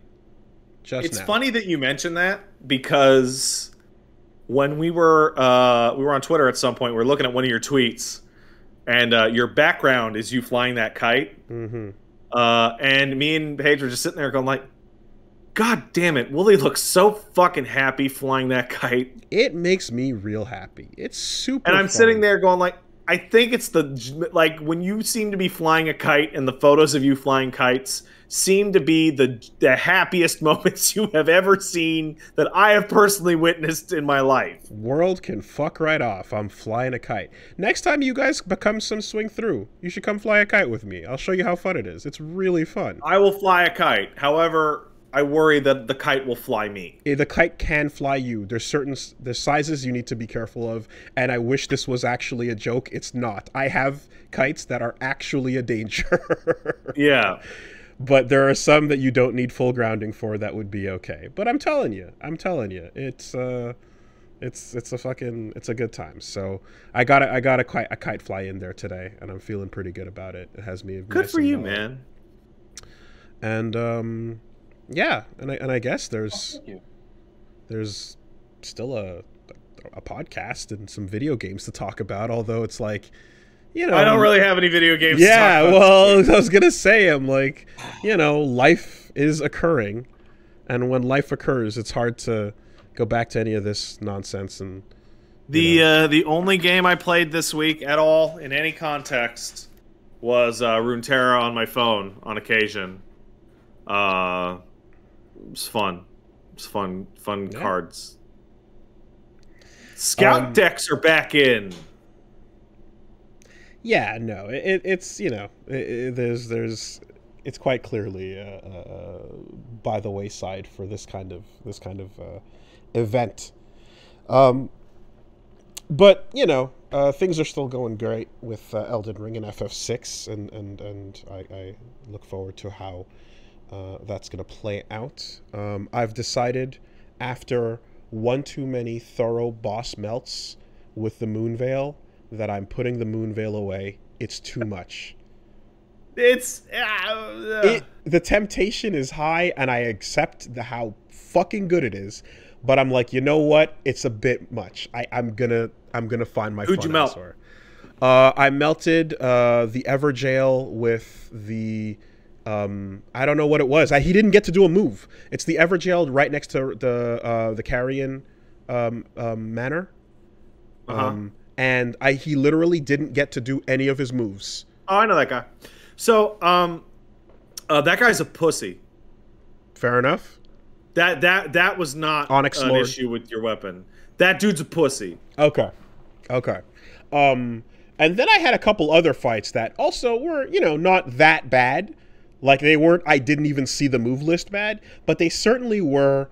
I don't even have to get close enough to learn about your move set. I can just hang back, and I'm like, yeah, that's fine. So, like it's totally a viable thing, and it feels good to do. And there's nothing. I'm not gonna say that like. You could do the same kind of thing if I stuck with Bloodhound. I could do the same thing if I kept with Trina and I kept sleeping people. But I kind of noticed that what I wanted to do, and I've been doing it the whole time, is buffing up those Cestus. So I got my Cestus all the way up. They're at plus 14 now. And thankfully, I finally picked up something that I can put in them besides a faith-based upgrade. I put in the Hoarfrost Stomp. Yeah. It's funny because Hoarfrost was the move that used to be the most broken thing in the game, and then was hit with the Nerf bat with a good pop to its face. And guess what? Still one of the best moves in the game. Still amazing. Despite being like less than half as good as it was. Yes. It's still one of the best. It's incredible. And but the Stomp itself is not even the utility that I'm excited about. It's the fact that the freeze proc. It's the freeze on the fist that is also now scaling with intelligence, right? So it's funny that you mentioned this because the run I was doing before I left was I was using the Moonveil on my right and I was using the Uchi with Hoarfrost in my left. Okay. Specifically to get all of the things that you're talking about today at once. So I'm like, you know what? I'm frost fisting, and if times get tough, I can stomp it out. But I've basically, reverted to the thing that I've always wanted from all these games, which is just a really cool punch mage, Let me ask you something. Are you dual Cestusing? I am. I have a shield up, but in times of when it's go time, I go dual. So, for example, when I was fighting, I fought Renala, for example, and... I got my shield up to block most of the things that are happening. But when you mean Bayonetta tribute boss Renala? I mean absolute Umbran Witch Renala. Yes. Okay. Good. Non-stop Umbran Witch. So when she gets vulnerable and drops down, and I know I've got 5 seconds, we go in, we dual hand, and ora ora ora ora ora ora ora ora, and that's the best. And then we go back to the shield. So is Cestus or Cestus, whatever, is that a paired weapon, or do you need 2? You only need 1, and when you dual wield, when you two-hand it dual wields. That, because I was about to ask, like, oh, do you need to duplicate Hoarfrost on it? Like, oh no, you don't. It's just free. Beautiful, such a good thing. We got like a couple other weapons that do that. Like I got the one from the when you beat the starting game. What's it called? Grafted Scion? Scion. It drops the paired sword. Yeah. So paired swords are so fucking cool. It's a really nice, thing that the game does. In this case with the Cestus, I just love the fact that I'm like, I can be Captain America mode and then switch into just beatdowns, I have to say, the game has way more paired weapons than it used to. And I fucking love paired weapons. I fucking love it. It's a great mechanic. It's a great addition to have a lot of those, and as well as having power stancing. It just gives you a lot of options for this kind of thing. Like there's a have you met Radon yet? No. Okay, but you saw him in the intro. He's the big dude with the 2 giant swords, and he's all gold armor. He's got great swords that if you two-handed it, you just take a second great sword. You pair them up. Okay. Right, and it's like, great. Beautiful. That's exactly what I wanted. I mean, shit, like, if you're, especially for people that are doing punches or claws, things like that, it's like, you know, someone who uses this probably wants it on both hands. You know, just design it to work that way. And yeah, and I don't know. Here's the thing: is I'm hoping to get, like, I know spiked cestus are in the game. I'm hoping there's other fist weapons. You know, I'm looking forward to some other fun shit I can punch around with. But like, if every fist weapon comes and it comes paired, I'm gonna have a lot of fun. I'm really, really, so, you know. In the game, you have 1, 2, 3, 4, 5, 6, 7, 8, 9 cestus equivalents. Yeah. I think one you might have already found. It's called the Cipher Patah. Okay. So the claws and blades are not exactly what I want. I want the blunt punch, but I do have. So they're not exactly, but they do share most of their movesets, so they're counted on the same type. Yeah. So if you want the bluntest shit, 1, 2, 3, 4. You get 4. Fuck yeah. Your cestus, your spiked cestus, and then a ball and a spike ball. Excellent. Yeah, I'm expecting to like put a jar on my fist at any minute at this rate, you know. But yeah, exactly. About that. Yeah. Not quite, but real close. But that's it. We've resisted temptation. Moonveil goes in the back pocket, and now we're just punching our way through the game, the way I've always wanted to. So far, it's been Limgrave, Weeping, and then into Liurnia. With a bit of Caelid. Just a bit. A bit of Caelid scratched up. I fought the Caelid dragon, for example. I fought the Caelid nightbird fucker, and you know, like, I've seen a substantial, like a good, you know, 20% maybe of what that's got to offer, and then yeah, all the way up to Liurnia.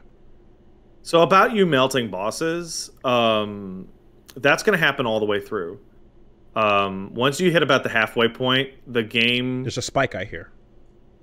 So what happens is that you know, you've already done Limgrave, Weeping, and Liurnia, and then there's Caelid, and then there's the Altus, and it's like all those areas feel like they're part of one game. And if you do everything before going to Altus, like, man, you fucking bordering on one shot some of the stuff out in Altus Plateau, because you could have gone there like really fast. And then you get to the second part of the game where keep that Moonveil in your pocket, because the second part of the game is like, it's like 80 hours in, and it's like, oh, okay, now it is time to just throw it all at you. This is what the rune arcs are for. It absolutely throws it all at you as hard as it can. Okay. Yeah. It like, I would compare pre and post capital to normal and hard in a Devil May Cry game. Wow. Okay, that's significant. Like, it is a massive jump once you clear the capital. Interesting. Okay. And just in terms of like the number going up on the enemies, like, no, all of it. It's not just the number. What they're it's doing. Also their bullshit. Okay. Like, in particular, you start running into the issue of, like, remember Capra Demon and how Capra Demon was a whole thing, and then you ran into Capra Demon walking around? Yeah. A good deal of that. Yeah. A good deal of, like, this tiny dungeon has what was a super boss from the earlier part of the game just hanging out. Yeah, okay. Yeah, I mean, shit, I ran into Capra in this game's equivalent, you know. I don't know what time you would want to do it, but what I will say is that now that I'm going to assume you've met Ronnie, because you mentioned a area after the manor, the amount of areas and quest line stuff behind Ronnie's quest is more than most full games.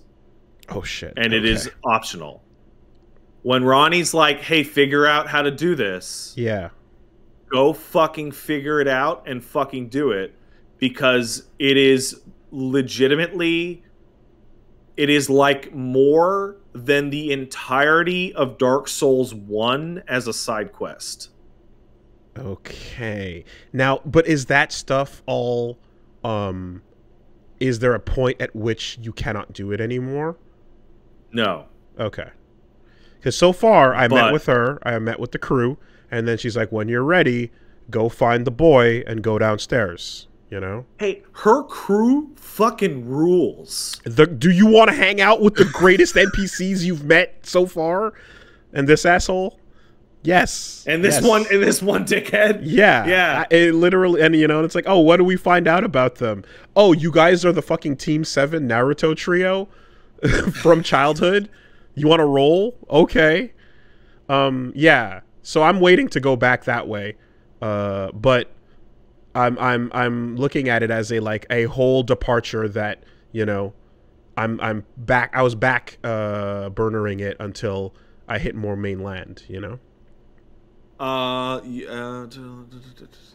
It advances by itself at certain points, Okay. but it's never incompletable. But you can ask other people, but like, it's really good. Okay. Okay, yeah. I mean, hanging out with the fucking best boys. I'm gonna peek into Altus a little bit and see if I can get my bearings, and then probably go back down and find Blythe. Because yeah, I'm very excited for whatever is going on there. It's also just I've been, like I said, I've been waiting this whole game to get intelligence-based stuff. So like fucking, you know, getting it all at the academy now after this many hours is like all the blue balls, you know, You drown in it. finally being massaged. You know, it's, But I have got so many choices. to say, the best thing about that is, by the way, did you get the cave that's underneath the academy? Mm-hmm. Okay, because that thing has some good shit too. Mm-hmm. The best thing about that is that you're like, yeah, I'm doing magic. I'm a magic man. I'm going to go to the magic town, and I'm going to get some magic shit. Everyone is strong to magic here. Mm-hmm. Because of course they are. Because they are also all magic mans. Yes, yes, exactly. Thankfully, the carrion shield that I picked up is like exactly what I was looking for. Where I'm like, please give me that thing's incredible. At least 70%. Fine, we'll take that. You know. I should mention, while you were playing it, they buffed the absolute shit out of shields because the game's shields were trash, except for one or two of them. So I heard about. I didn't hear that, but I heard there was a patch that buffs just one boss back to being tough. And so let me. I'm like, let me explain that. What? Let me explain that. So, this is like a story in patches and community. Before the game came out, and immediately after the game came out, the word of the day was, holy fucking shit, Star Scourge Radon is the most bullshit thing they have ever put into a Souls game. This motherfucker is too much. I can't believe they did it. They went too far. A few weeks pass, and people are like, he's not that bad. He's pretty tough. But he's not that bad. Now, if you know how to do this or know how to do this, right? And then they did the patch that buffed shields, buffed some sorceries, buffed this, that, you know, general balance shenanigans. And Radon was not just nerfed, he was severely nerfed. His projectiles didn't track as well, he didn't do as much damage, he took more damage, etc., etc. And so what occurred was, hey, good for you. You beat Radon, but he was harder in 1.0 before 1.03. Good for you. You did a great job. Now that you beat him, that he is easier. Yeah. Okay. Right? Okay. And that was one of those things where Paige was waiting to fight Radon on her stream, but she just didn't have time. Too busy with this. And the patch came out, and I was just lording it all over the house. Like, oh, honey, look, they made it easier for you so you don't have too much time with the problem with Radon. Yeah, okay. And then the last patch that came out just a couple days ago was admitting basically they had fucked up some of the numbers and unintentionally nerfed him and had restored him to his former state. Now he's back. Okay. Back to being kind of bullshit. Okay. Which, yeah, considering, I don't know if you've talked to anybody about Radon. No. He is like, dude, Radon's like the toughest dude in the world. I'm trying to avoid as much as I can, but that is hilarious because I feel like, especially given the way the Sifu conversation went, where I practiced until I got Sean down completely, and the night before we recorded, and because I'm playing through the game and I'm like, okay, let me just get through this, and I got used to Sean, and then the next day when I start to record, the Sean patch goes through, and like it's just a joke of a boss, and I'm like, what the fuck happened, you know? Personally, I did the Radon when he was hard. Well, and that clearly you beat the real game then. Didn't have that much of a problem with it. How about that? How about a version select when you walk through the fog? Oh yeah, I was the hardest boss in the game, which I won't even name, but the hardest, like the clear standout. This is the hardest one. I got to it and was like, I had Paige tell me to go to bed, and I was like, well, I got here, so I'll do this, and then I'll beat this by 2 a.m. And sure enough, in 128 minutes, sorry, 88 minutes later, beat that boss at 1:58 a.m. and went, that was pretty tough. And then went on with my life, and I'm being told now that, like, much cooler and better streamers than I are blowing, like, multi-day binges on them. And I'm just like, okay. Oh, me, I'm the best. I gotta say that, you know how certain levels, when you get to them in FromSoft games, are like, the money is here, right? Yeah. It's the Irithil shot, right? I mean, fuck, how much do we love that shot? It's Anor Londo. It's the fucking background of the podcast! It's the thing. It's the literal thing, right? Exactly, right? And you go, oh shit, it's the cash money time. And you feel it all coming in. I would say the Dragon Eerie comes in there as well, right? Yeah. Which, you know, hey, you like Dragon Eerie? Let's do that again. So it's cool. It's very cool. It's very cool. I feel now this game is like, there's been a couple instances certainly of that in the past where I would say like Nameless King amplifies it to another level in terms of boss fight. But the fights with the demigods in this are next level boss fight. They're all crazy. They're all nuts. I mean, what happens, like the entire, the beginning of the Renala fight is like an interesting, fun, magey, quirky puzzle. It's like a Fool's God remix from Demon Souls. Yeah, yeah, and you're like, okay, well, you've done this kind of thing before. Solve it. Now deal with the traps. Watch out. And you're like, cool, okay, we can do this. And then it goes into fucking phase 2, and you're like, oh, yes. Like, all of what Magic should be is here now at its height, you know?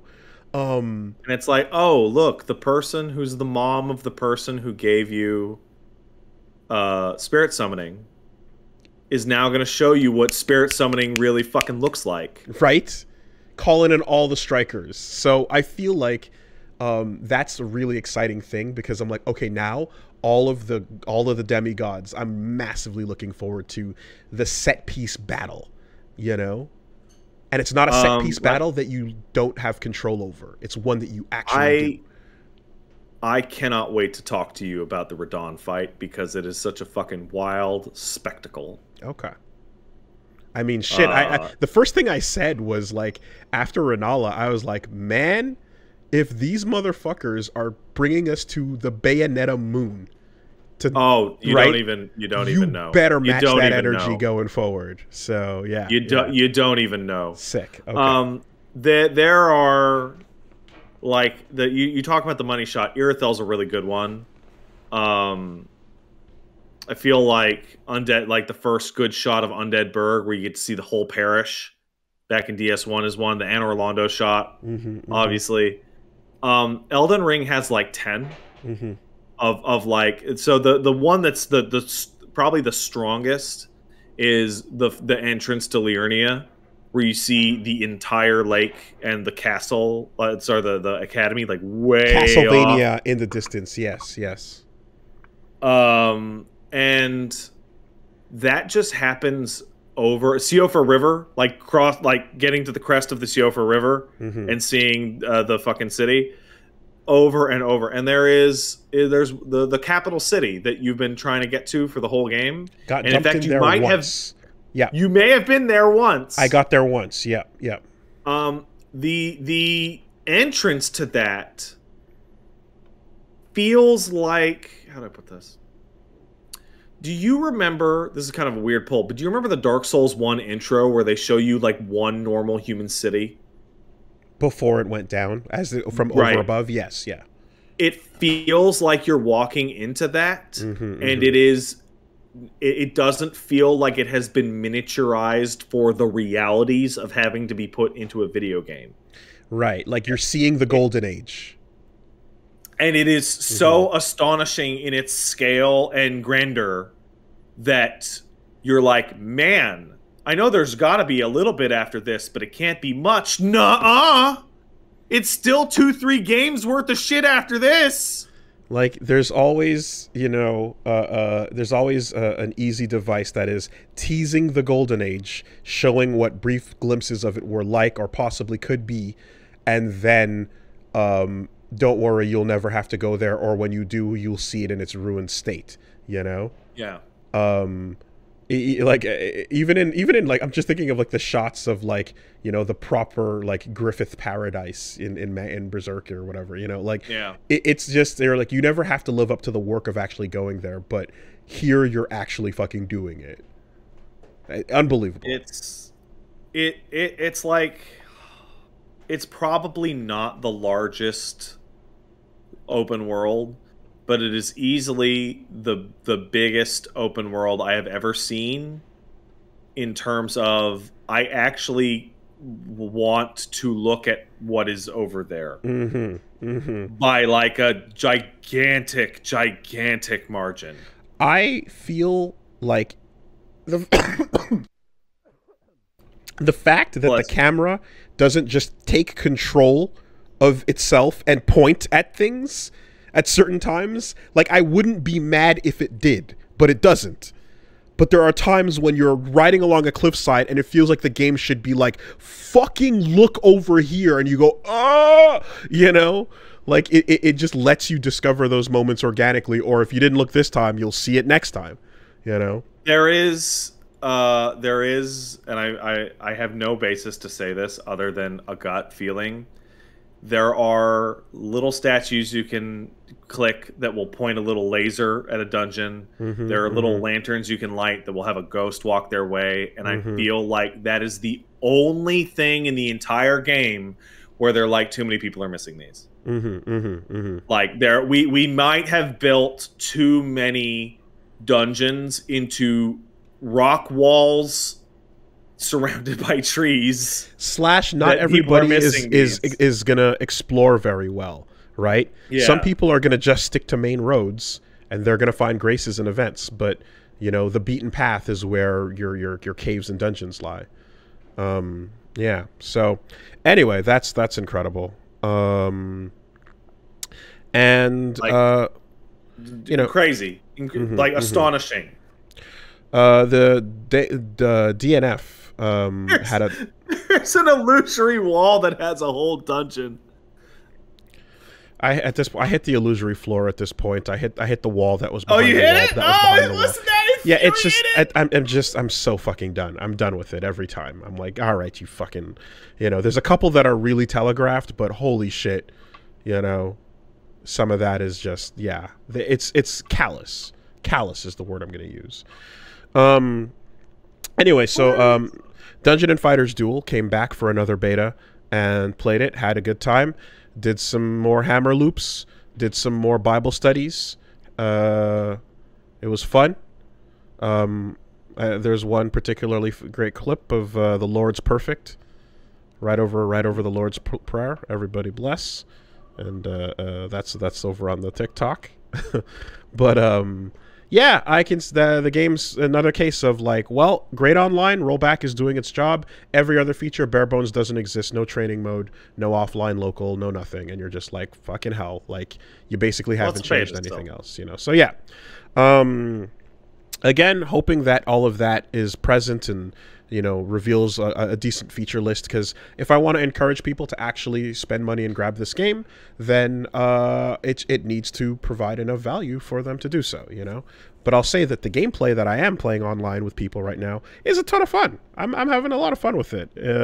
It's got some, like, definitely, I can feel how the defensive aspects of it are going to get really tough, because I waited after I played some sets and I had some, you know, pretty much, I was winning most of the night, and then I found a couple rooms where there were some strong players, because it's hard to find, you know, like your same skill level during a beta. But what helped was waiting till 4 in the morning, jumping back on, and now all the Japanese rooms are open, and you're like, let's fucking go, right? So you find that 7 out of 8 players in a Japanese room marked veterans only, and you're like, this is where I make my stand. And you go in and you have some good fights. And I'm glad to say I was holding my own, but learning so much, you know. And there I got to feel like what the game is going to look like in a couple weeks, if not a month or two in, when people start to really use all the tech and stuff. And it's going to get very, very unfair very quickly. There's Marvel versus Capcom-esque balance design decisions that are just like, great. Everyone's insane. Too bad. Deal with it. Great. This is what they're doing. You know, that's what I want. Yeah, yeah. They're really kind of like, if 3 months pass and we go, what kind of balance changes have you made? And they're like, none that take away any of the insane shit. The things they took away were like, there was an infinite. They took an infinite out. But okay, things that are approaching an infinite but are not infinites are still in. Oh, that's fine. No, don't take that out. No, you know, it's good. It's fine. So yeah, like for example, there's a, like, you can get the Inquisitor can drop the big wheel that spins on you that takes up half the screen and locks you into a block stun for at least, you know, like 5 seconds or so. And like while that's happening, they can do a combo to you and then do another one. And at this point, usually, if they're close enough, you'd be able to use, like, I don't know, a Dragon Punch or a Guard Cancel, something to get the fuck out. But she can just space you out in a specific way where she hits you from the tip of her sword, and it doesn't allow you to counter it, so you just have to hold the whole thing. And then she does 3 wheels to you, your guard breaks, and then you get blown the fuck up. Your life bar just disappears. Again, like, mean as fuck, but it's not an infinite. You just need to avoid the beginning of the situation. Don't be there, and I guess you'll be okay. But if they're willing to put a fighting game out there like this, where it's just like, hey, fuck off. Balance means making people more broken instead of nerfing anything. Yeah, we need one. We need at least one of these games out here. Guys, we put out a balance patch. Here are the patch notes. Patch note number 1. ADAPT period. Yeah. Patch note number 2. Fuck off. Or die. You know, it's number 3. Die. It's really feeling like they just don't give a shit this time around. We'll see if they keep the energy come launch, but like every time I do a hammer loop with fucking Crusader, I feel like privileged. I feel like it's gonna be stolen. I feel like I'm blessed for now, and these good days are only here for now, you know? That is the feeling of playing Street Fighter for too long. That is the feeling of playing vanilla SF4 Sagat and doing a full screen kick into the fucking Shoryu, into the fucking Ultra, and going, man, I better enjoy this shit while it's still here. One day it's gonna go. One day it's gonna go. And then it might never go. Yeah, it's weird. But I still say it's a very fun game, and I think people really enjoy it. Of course, I hope they get the chance to try it out via the demo, but if not, we'll have to see what the package launch is like. They would be able to try and enjoy it if the game were free. However, but that's a whole discussion. There was a little bit, you missed a little bit of FGC talk this week, but essentially Maximilian was reiterating the correct point that free-to-play would do a great thing for fighting games. Not every game should be free-to-play or has to be, but it would certainly help with the appeal. We need to have one hyper-prominent free-to-play game. It would be good for everyone. It'd be good for everybody, yeah. Because then people would get in on, let's say, SF6, and if they didn't care about SF6 after they got into fighting games, they might take a look at Guilty Gear or Dungeon Fighter, or someone needs to do it.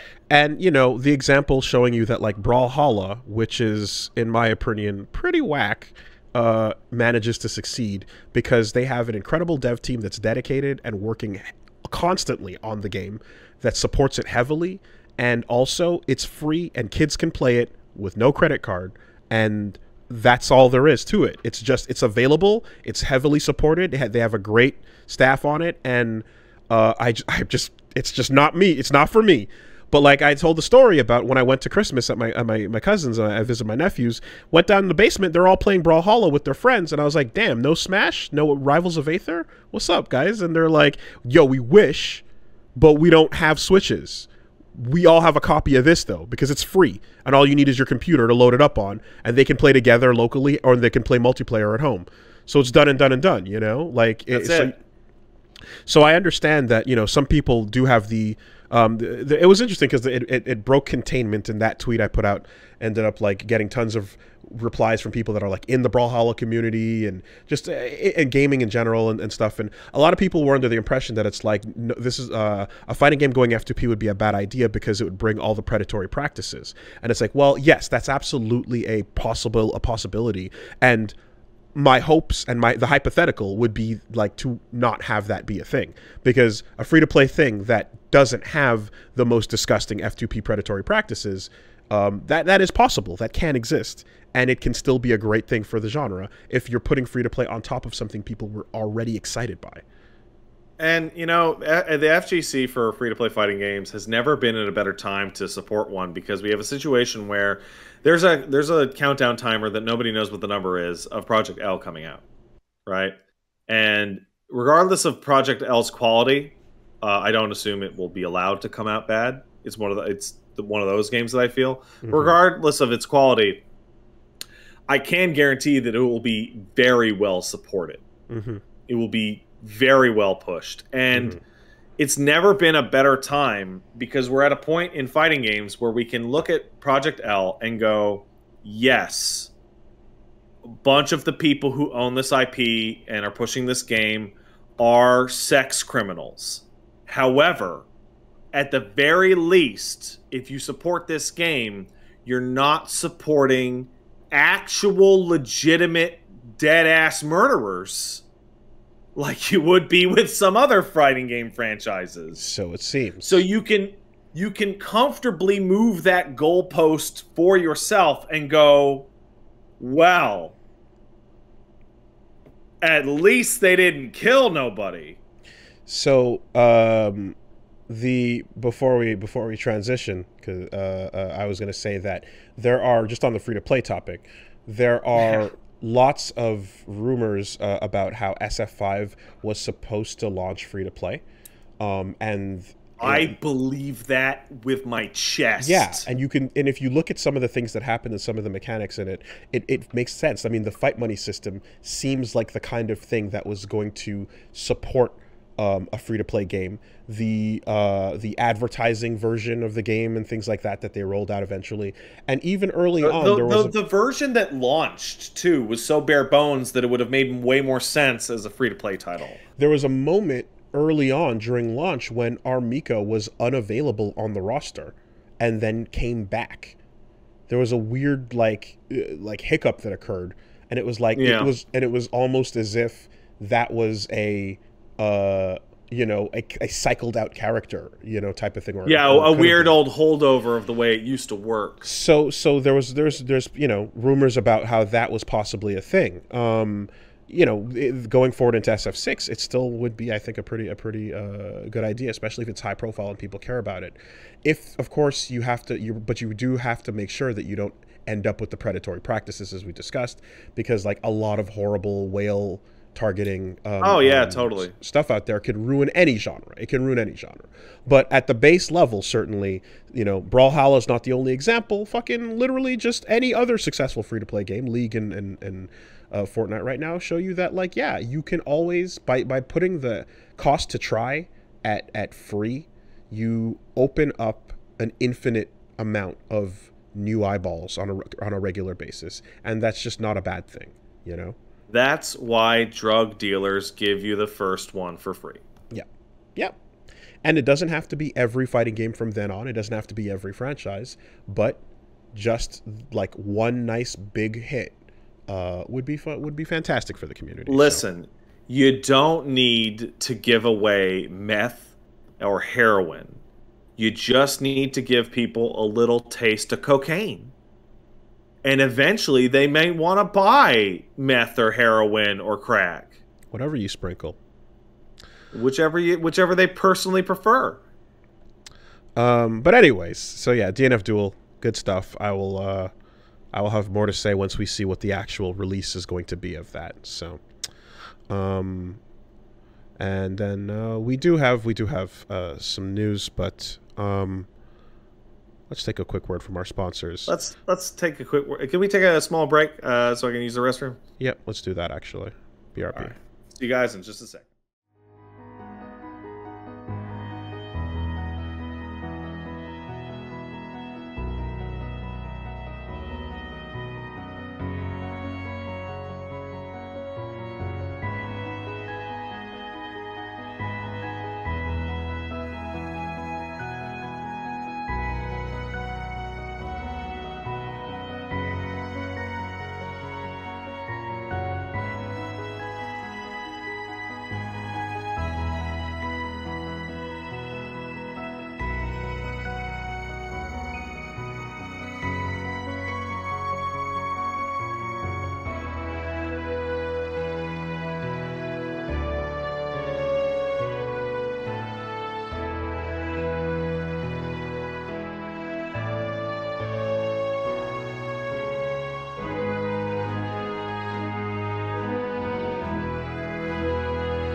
Okay. Yeah, we got a couple of sponsors to read that are supporting this week. The Passel.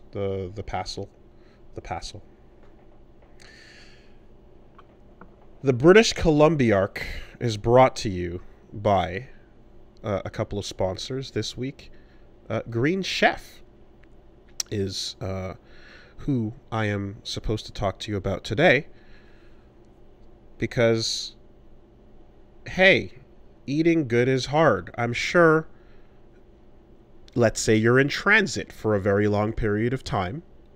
A laughably long period of time for food-based reasons. You're going to have to scavenge the hybrid fast food restaurants that are one/the other in hopes that you get something in your stomach.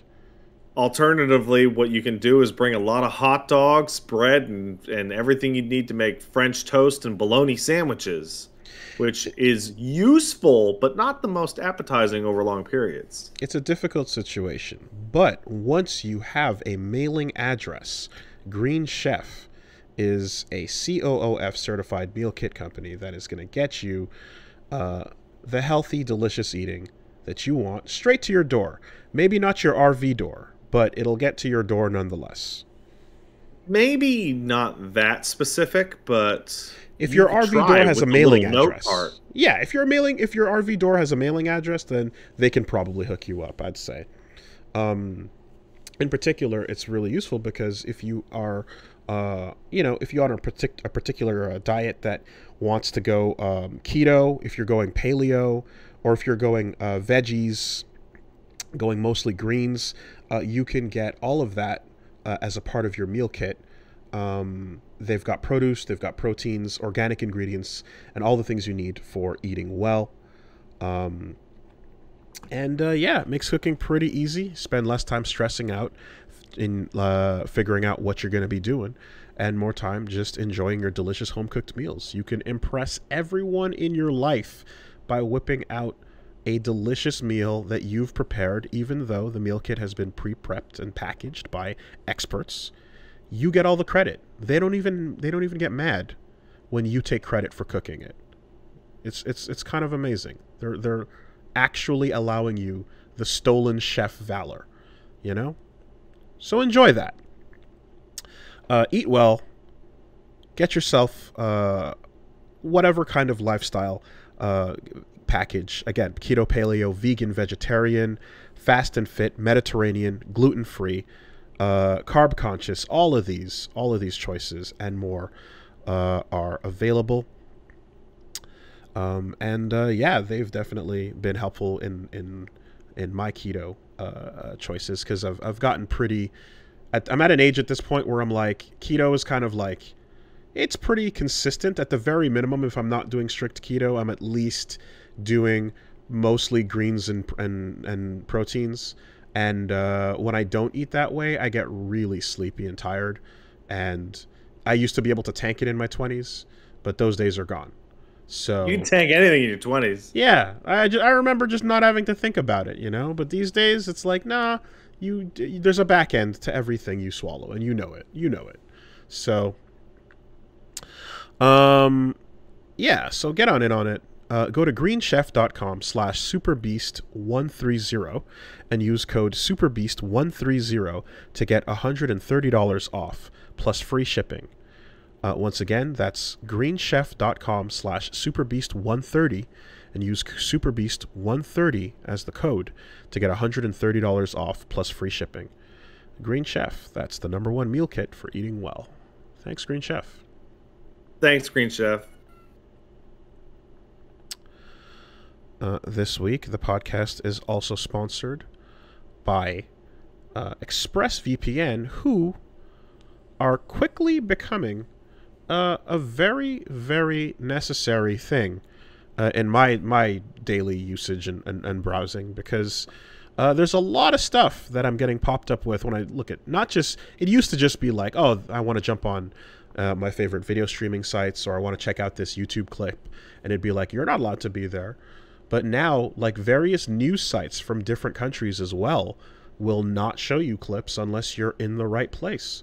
So, yeah, I find ExpressVPN really handy for clicking the button and just going like, no, I'm wherever you think I should be. That doesn't matter. I mean, you could immigrate to a different country and move thousands of miles away, but it's probably more convenient to just get ExpressVPN and click the button. You know, how does it feel to be like literally days from where you were not too long ago and still click a button on a website and watch the site go, fuck you, you can't watch it? I'm farther away from where I was than the entirety of Europe. And they're like, you can't watch American shit. I was hitting US cell towers during the trip! Yeah. Right. So, that's nonsense, and you can avoid all of that. Just, you want to just click the button. ExpressVPN will do the rest. Change location wherever you are, and of course you've got the additional benefit of security so that, you know, random 12-year-olds sitting in the shared Wi-Fi spot next to you aren't stealing your shit, you know? Don't let the kids steal your Wi-Fis. They're trying real hard. They're trying hard. So, yeah. You got your blazing fast speeds, and of course it's compatible on all devices as well. It'll work on your phone, your laptop, your consoles, your smart TVs, and more. Servers in 94 different countries. And, of course, the streaming services as well. It works on BBC iPlayer, YouTube, tons of them. So check it out. Be smart. Stop paying full price for streaming services and only getting access to a fraction of their content. Get your money's worth at expressvpn.com/superbeast. Don't forget to use the link expressvpn.com/superbeast to get an extra 3 months of ExpressVPN for free. Thank you, ExpressVPN. Thanks, ExpressVPN. And last but not least, this week, the podcast is brought to you by Raycon, which, at this point, I gotta say, if I don't see Punch Mom walking around the house with her Raycons, something's wrong, you know? I'm like, oh, did you forget them? What's going on? Are they lost? Yeah, are you lost? What's happening? Because they've just become a staple. She doesn't go anywhere without them. And yeah, it is the way to be, because for starters, you get the wires out of your life, you get the annoying tangle out of your life, you get all the discomfort, because Raycon's got the wireless earbuds with that same high quality that you can expect, sound better than ever, and you don't have to pay ridiculous premium wireless earbud prices either. You don't have to get ripped off if you want to enter the world of the wireless. So I've seen more than enough of her day walking about where she gets that full 8 hours of playtime.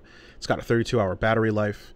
And again, you're talking half the price of other premium audio brands. So check it out. See why they've got those 48,000 5-star reviews. That's a lot of 5 stars. That's a lot of 5 stars. You know, and most of them are just people saying, I fucking hate wires. Death to wires. Can't stand them. Can't stand them. 5 stars. Right now, our listeners can get 15% off their Raycon order at buyraycon.com/superbeast. That's buyraycon.com/superbeast to save 15% on Raycons.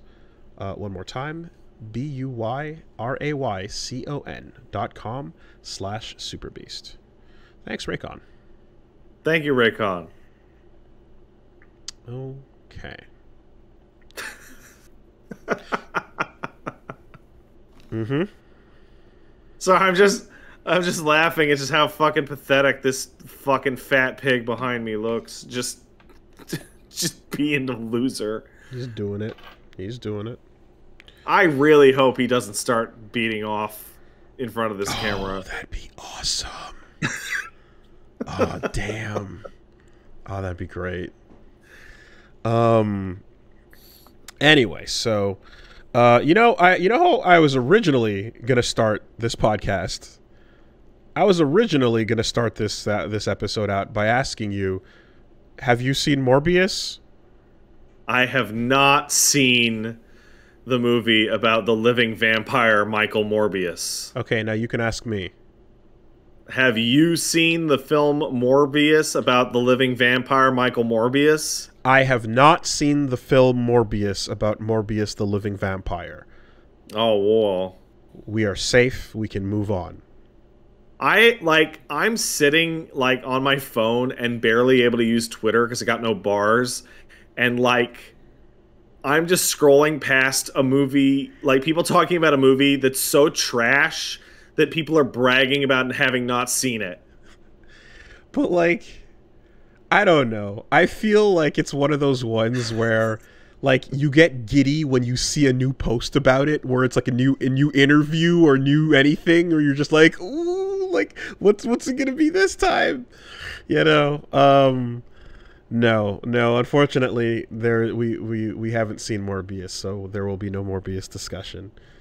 I'm at a weird point in my life where like I used to just seek out garbage so that I could talk about the garbage, and now occasionally I'll see the garbage and then I'm like, I don't need to do that anymore. And I think what broke me was the Cowboy Bebop Netflix, where I watched the first episode and I'm like, I could watch all these and then fucking talk an essay about how trash it is, but I would have to do that in order to actually do that, and I don't want to anymore. Yeah, that just sounds like you haven't seen enough concentrated, undiluted garbage, though. I think you have to wait for, like, the proper train wreck to come along and just reveal itself, and you won't be able to resist.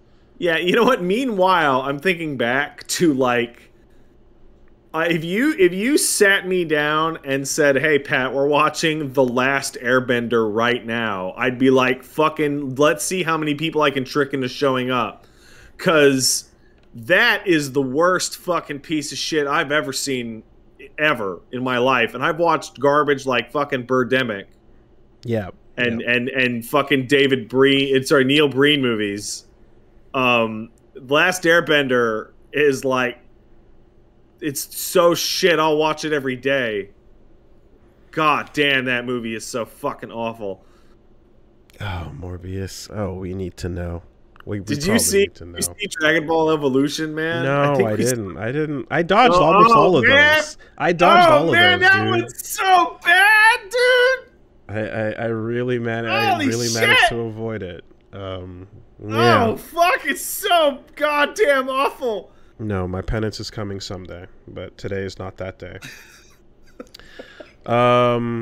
Anyways, okay. Well, so it has been a week for news, certainly. And yeah, I guess elephant in the room at this point is absolutely the SNK story, so might as well start there.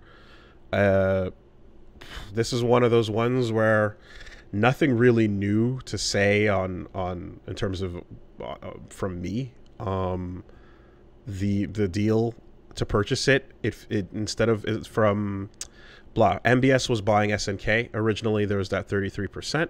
The talks were that it would go up to 51%, and then instead it went to 96%, and it is closed out at basically full ownership. So, yeah, some of that makes me wonder if that was a spite reaction. You know, like a spite purchase upon seeing reaction. I don't know. Who knows? I think it also makes sense given the nature of like, it is true that in a, you know, seeing as oil is somewhat volatile, there is a desire to expend money to get into other industries, and you know, MBS happens to be an actual gamer, so that's part of why the attention is being paid here, but. Yeah, as you mentioned earlier, you know, you just have the reality that, like, yeah, Direct Murder is now involved with, like, the ownership of a beloved video game company. And I feel as if I've read a lot of different opinions on it, and I've read a lot of ones that have been, like, all correct. Yeah. There's a lot of differing. It's interesting because, but it's all because it's a subjective story, and again, the line is subjective. I've read some people that were like, "There's no point in talking about this because they're just going to get to the end of the story, which is, well, everyone's got a line, and that's the end of the discussion." And it's like, yeah, no, you're right. It's going to end exactly the way you expect it to. I've also seen that, like, You know, and I do understand why. I feel like me personally, I guess the way I've talked about it in the past, I've been attached to this in a way that is like, some people are looking at me to drop like the take, you know, of some sort. Yeah. And I well, like, can you solve this problem so that I don't have to think about it? I unfortunately but also don't, in a way in which I don't have to do anything. I unfortunately don't think I have that capability. I think I'm just all I'm capable of doing is speaking for myself and upsetting a whole lot of people who, you know, are probably smarter than me on it. So I don't fucking know a lot of things. I'm a flawed individual. I can be hypocritical at times. I don't know how to navigate these waters. And when I see multiple takes that are all like, yeah, I agree with multiple things. One of them is, of course, that like, okay, well, that's whatever your line is, 96% is full ownership. Some people are like, fuck this, I'm out. And I'm like, yep, I understand that. Completely fair. Some people are like Mom, who are like, hey, time to learn how to pirate things. And I'm like, yep, that makes sense. Always an option. I get that. Some people are like, everything everything you participate in and consume has some degree of blood on it, and you know, singling out SNK in this particular case is weird when there's other things you choose to not walk over the line. Oh, absolutely. And you're correct. There's also a little middle ground on the piracy thing of like buying it exclusively used from someone else. Yep. In which you can guarantee no money goes towards the company in But general. anyone who feels that way is like, you accept a certain amount of it with other things. You just have your own personal things because they maybe matter to you more or less emotionally. Yeah, you're correct about that. That is something where, you know, we talk, like, for example, this is a story that also involves the fact that they have partial ownership in Capcom. They also have partial ownership in, I think, like EA, or, you know what I mean? Like, they were involved in a lot of other expansions, and this is not going to go away, certainly. It'll expand more, so that will continue. You know, I've seen points brought up about how you're targeting this, but like, think about things that are largely owned by, you know, if you're going to talk about like companies that are directly beholden to you know, China, and things about how, like, of course, the Uyghurs are still being repressed, so you're possibly paying money directly into that, and it's a little more indirect because you have the Communist Party, and then you have the citizens, and then you have the companies. They're all a part of that, but you're not incorrect in that it's somewhat related. It's to some degree. We've talked about how TikTok, of course, directly has things that, you know, like, for example, the face recognition that they use on that gets used in the Uyghur face recognition apps for the way they have to check in and report where they are. So it does, those points are correct as well. I've seen correct points. I mean, that is accurate, but at the same time, I need to see the video of the lady reading ironic court transcripts in a dry vocal fry. Dry vocal fry is good. She's just reading stupid court I need to watch the lawyer, the guy who does the little dance, and then gives you legal advice like, don't get tattoos on your face the day before trial. Some people have pointed out that if you are like, there's a difference between using something like your cell phone or Amazon, because that's more of a day-to-day usage that some people can't escape based on their living situation, versus the extremely optional, non-essential purchase of a video game that you happen to enjoy. That's very avoidable if you don't want to buy it. And you know what? That person is correct as well.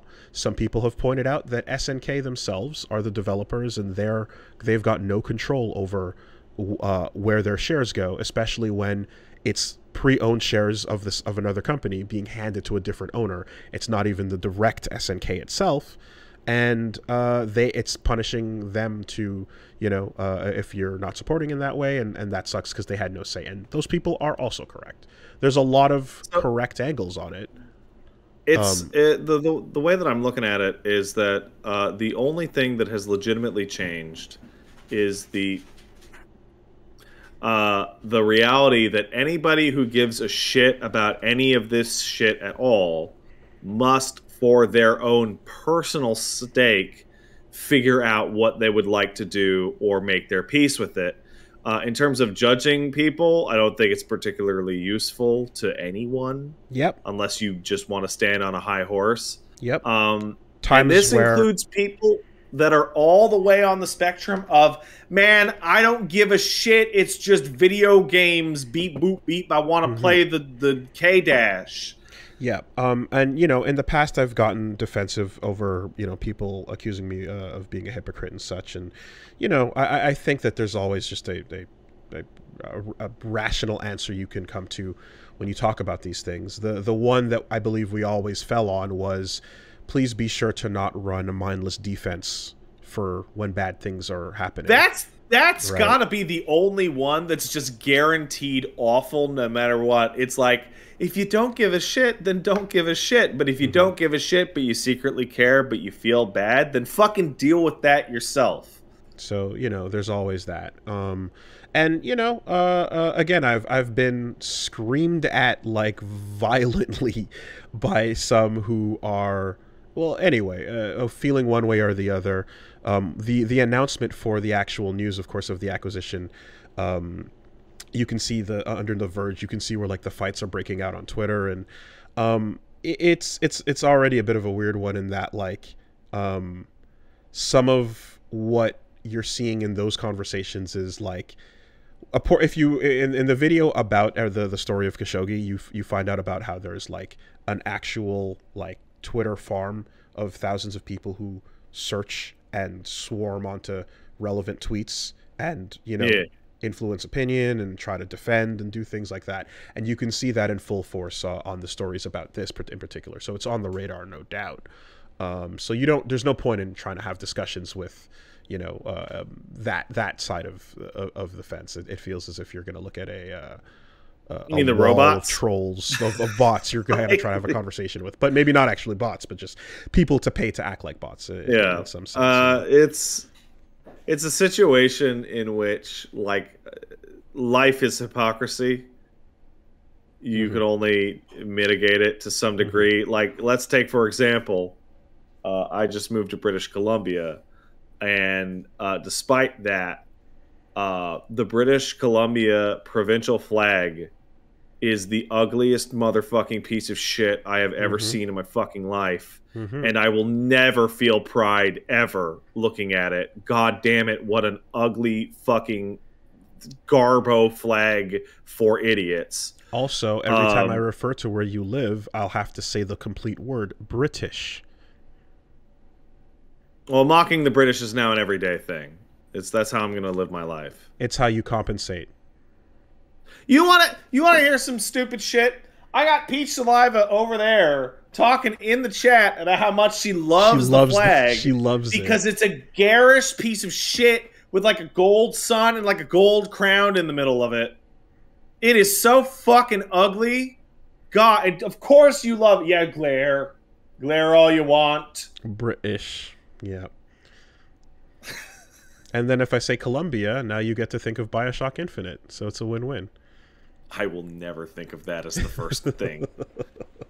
Well, anyway. But yes, no, there is absolutely weird instances of hypocrisy. And there's absolutely, like, at least I know with me, I have a complete unfamiliarity with, like, navigating things going into this territory, especially up against, it's like, there's one thing I suppose that you look at where you're like, okay, these companies that are making these games I like have a bunch of people who have been sexually harassed at them, and it's escalating, and sometimes it goes a bit further, and like I said, it's like, you know, you hear bad things about, like, obviously, like the Chinese government themselves are not putting out some of these games, right? But, like, when you hear the tech is linked, that makes a conversation you know, happen, and you all have these individual moments, and you know, and then people also will weigh in on them strongly enough if they happen to be like, well, god damn it, I've loved KOF my whole life, it's my whole thing, right? And so, boring, predictable answer, everyone's got a line. I think I'm gonna avoid condemning anybody based on their decisions for what they do, but I'm also going to mention what's shit about this, and I guess try to figure out how I feel about how to move forward. But I don't know how to navigate this stuff, you know? I feel it's like there's your cut and dry, like, you know, it feels bad to think about it, It feels bad to want to stream it or participate in promoting something directly, but if it's not direct, if it's going to them but not to that, like, it's this whole thing that I'm not equipped for. I feel like we're gonna keep going down this way right up until it's to the absolute most possible extreme example like you could imagine. Something like, did you know that China is using player data and telemetry from their new shooter to program the robots that are killing your nation's soldiers? What are you, a traitor for playing Call of Duty Impact?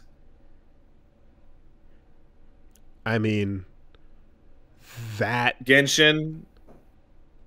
I mean, the fact that drone pilots get picked out of video game players is not the furthest thing from what you just described in some way. Oh, you mean the drone pilots that aren't combatants? Yeah, yeah. You're talking about some real shit. But anyway, I suppose it's just I didn't realize this when the topic first came up, but like, it seems that, I guess, in terms of FGC, there were like not a lot of people were necessarily discussing the SNK thing, and we did. So yeah, now there's a lot of attention put towards, I guess, what I'm saying about this stuff, and yeah, I didn't expect, certainly, that to be the outcome, but all I can do is just be honest about the fact that I don't fucking know, man. It's uncomfortable to me, but not to everyone else, and I don't want to attack anybody over that because of how subjective this all is, and because of what the future holds, which we don't know. But please wait and watch as the acquisition of Capcom completes, followed by every other thing that you might care about, and then what, right? What are you gonna? Just like, what lines do you hold? What kind of person are you? How do you feel about these things? And if you were to see it challenged across everything you're very interested in, all of your hobbies, how would you respond? How would you react, right? So I think what's actually interesting about this topic dates back to something a week or two ago. I think we just missed talking about it. Thank you, darling. I appreciate it. Oh my god, in Fortnite a couple weeks ago, all money, I believe, someone correct me if I'm wrong in the chat, all money that was used in Fortnite to buy anything for a period of time was like matched and then directly donated to the Ukrainian government as a form of aid directly from Epic, and they raised, I don't know, like $85–100 million, something like that. That's probably the most overtly political action anyone has ever taken in regards to video games ever, because by buying a skin, you are putting, like, you are directly giving military and humanitarian aid to a country that is actively engaged in a war. Right? It is the equivalent of buying like a war bond. Yeah, pretty much. You know, it's interesting you say that, because like, if I'm going to be perfectly honest, I definitely had some anxiety coming in to the podcast today, to getting ready to broach into this and you know, try to be as honest as possible about it. But like, I don't know, my brain is just weird sometimes. And even the other day when I did the charity stream, and I was like, and I had to run it by, like, because I got asked to do it basically, and I had to run this by, you know, Punch Mom and Reggie and stuff, and I'm like, is it weird to do something like that when clearly there's another major important cause going on right now in the form of Ukraine, and that's not the one that we're covering? And well, and I went and I was like, I don't know, is that, and then Reggie and Punch Mom were kind of like, no dude, there's a lot of things that, you know, need helping, and that's okay, you know. And I was like, there's plenty of help to go around, certainly, but it just crossed my mind, and I was like weird on it for a bit, and I guess I was just like, I the way I usually would go about something like that is just, well, I'm going to give my own private amount to a cause that'll go towards them, and that will be that, right? But I did, you know, like, wonder if, like, there would be somebody that would be like, hey, like, is this really the right thing right now, you know, when I announced that? And it's like, I don't know, man. I don't know. It's weird. Thankfully, there wasn't. Really, you're raising money for your school's baseball jerseys? Aren't there starving children in whatever country? But, like, give me a fucking break. Like, no, it was stupid, and you know, they set me straight, and I'm thankful that they did. But like, it's the type of thing that came to mind, certainly in the midst of navigating this, as you brought it up, you know. Anyway, so yeah, I just you know, that's the update on it. It's now a full purchase, and do with that what you will. I mean, if you know, if everybody is complicit in the good place, and we accept a certain amount based on what we care about or don't, then yeah, make your own choice. Don't be shitty to others about theirs, and or don't you know, like, try to compare and shame anybody over, like, them having a different personal line than you. If I said or did anything like that in our previous conversations, I definitely apologize and didn't mean that to come across. I think I did at one point when someone, again, I feel like I got attacked at one point and I was being defensive, and I, you know, you know, was kind of going like, fuck off with that take. But essentially, I think it's just the same old bland line you expected to hear from the beginning. Make your decisions, acknowledge that it's there, don't cover it up. I think that you're mostly correct. However, I will say that there's at least one group of people in a discussion like this that you can comfortably shame. And that is people who will pretend they have a moral standing, but don't. Mm. And that is I could never support Riot ever because of this, right? Let's take Riot as an example. Followed by, well, I love King of Fighters, and I believe journalists should be protected. Followed by Acquisition, followed by inverse of prior stance.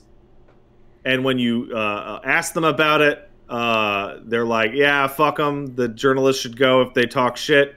You go, but why, though? They say, but Shermie's ass is so big, though. Right. Now. Yes. And that sounds like a straw man. Yeah. But I have met people in my life that will actually just flat out tell you, like, yeah, I used to believe this, but I know I'm big for the kids or whatever, but I mean, this orphan stew is just so good. No, there was, yeah. Fuck them. I'll feed them into the machine myself. The real version of that I saw was, you know, well, whatever. If the games come out better and improved compared to the way they've been last time, and they get more money, we'll get some better games out of it.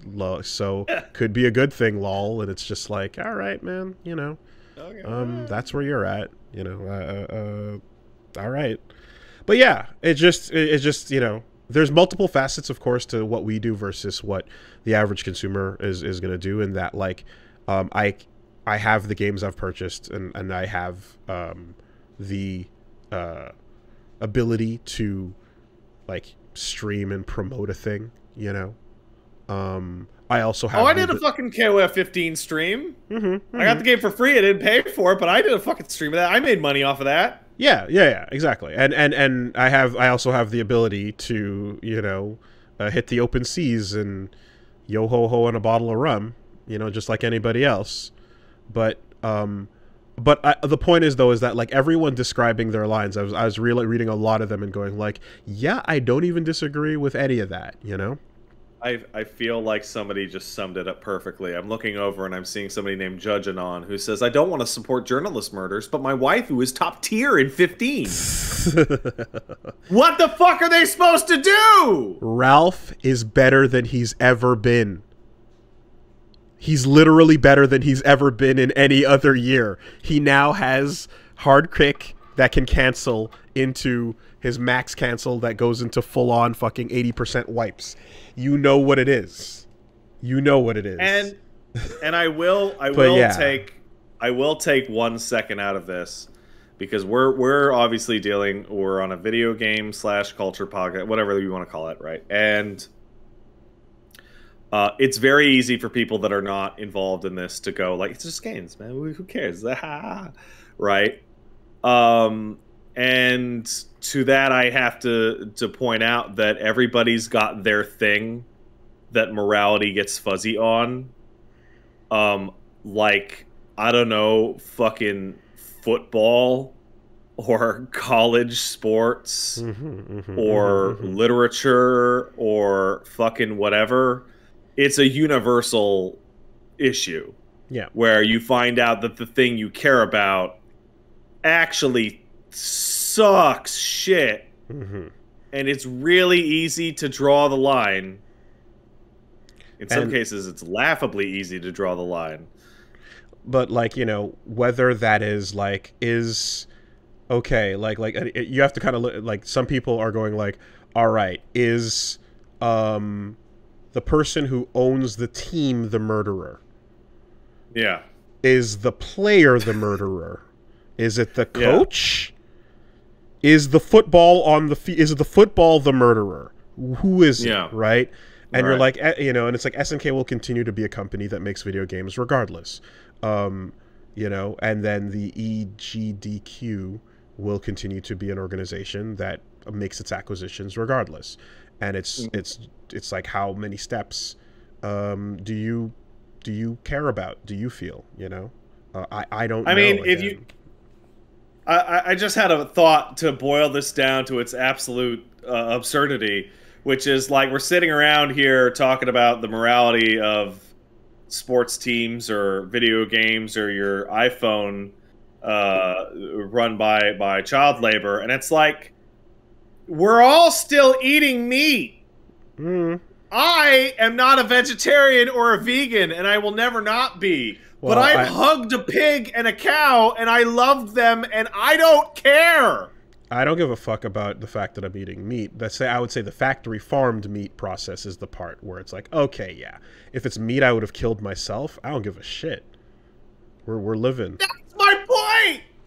Eating another animal when you don't have to is like the most objectively evil thing that almost everybody on this planet does every single fucking day of their lives. And there's nothing that will ever make me stop because steak is delicious.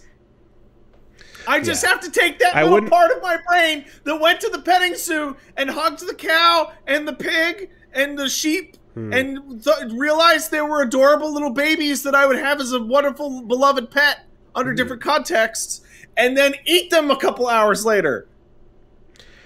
Again, though, you know, brain and just move it right over here. Again, like the difference between eating a meal and purchasing the King of Fighters 15 in your life they serve different priorities, you know. But anybody who is looking at that as like, that's unimportant, it's too much for me, I'm out. It's understandable. It's super understandable. So, unsatisfying, meandering conversation close, I suppose. And, you know, I wish there was anything else to really fucking say or do here, but it's just, this is what it is. And mentally, I would say this, brace yourself, certainly, for the real possibility that this continues as other things you like continue to be acquired. You know, I eagerly await the day in which we discover a famed director that's made hundreds of our favorite games and or a really influential engine. Like, let's say one of the chief architects of Unreal Engine 5 in 20 years goes, you know, the sex crimes I did really did help me code better and optimize that engine. Like, without all those sex crimes I did, that engine would have run like shit. Okay, Yeah. enjoy. And that game is called The Pianist, and it wins an Oscar. Yeah, oh, right. Yeah, no, that...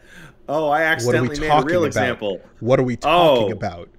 Oh, yeah, no, that what did the happen. Fuck are we talking that about? actually did straight up occur. Yeah, what no, are we doing about that?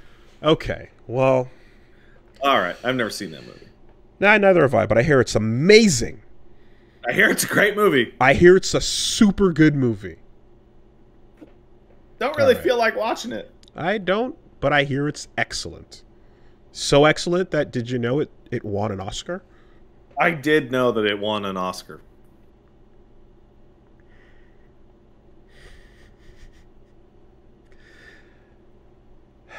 You know those logos where it says powered by? I don't want any more of this bit. We're out. That I started.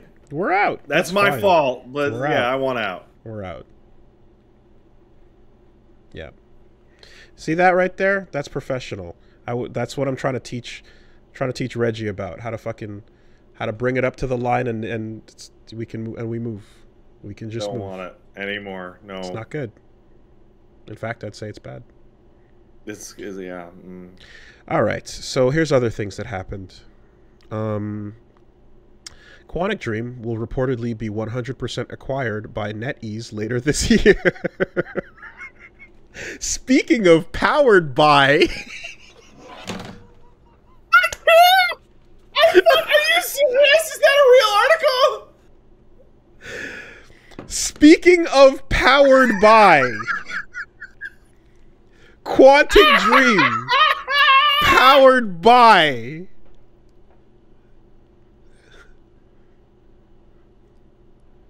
I can't. Come on. That's... Can't. God. Can't.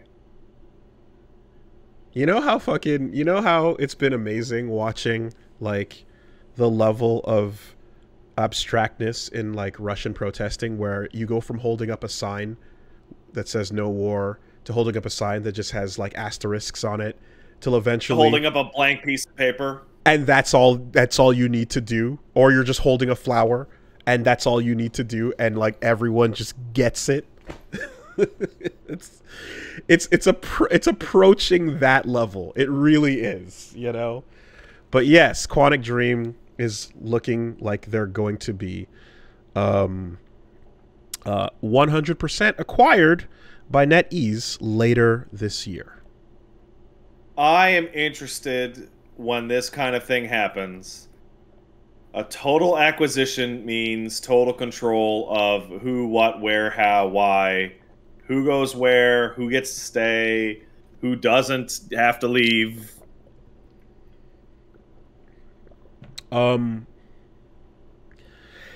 Yeah, I'm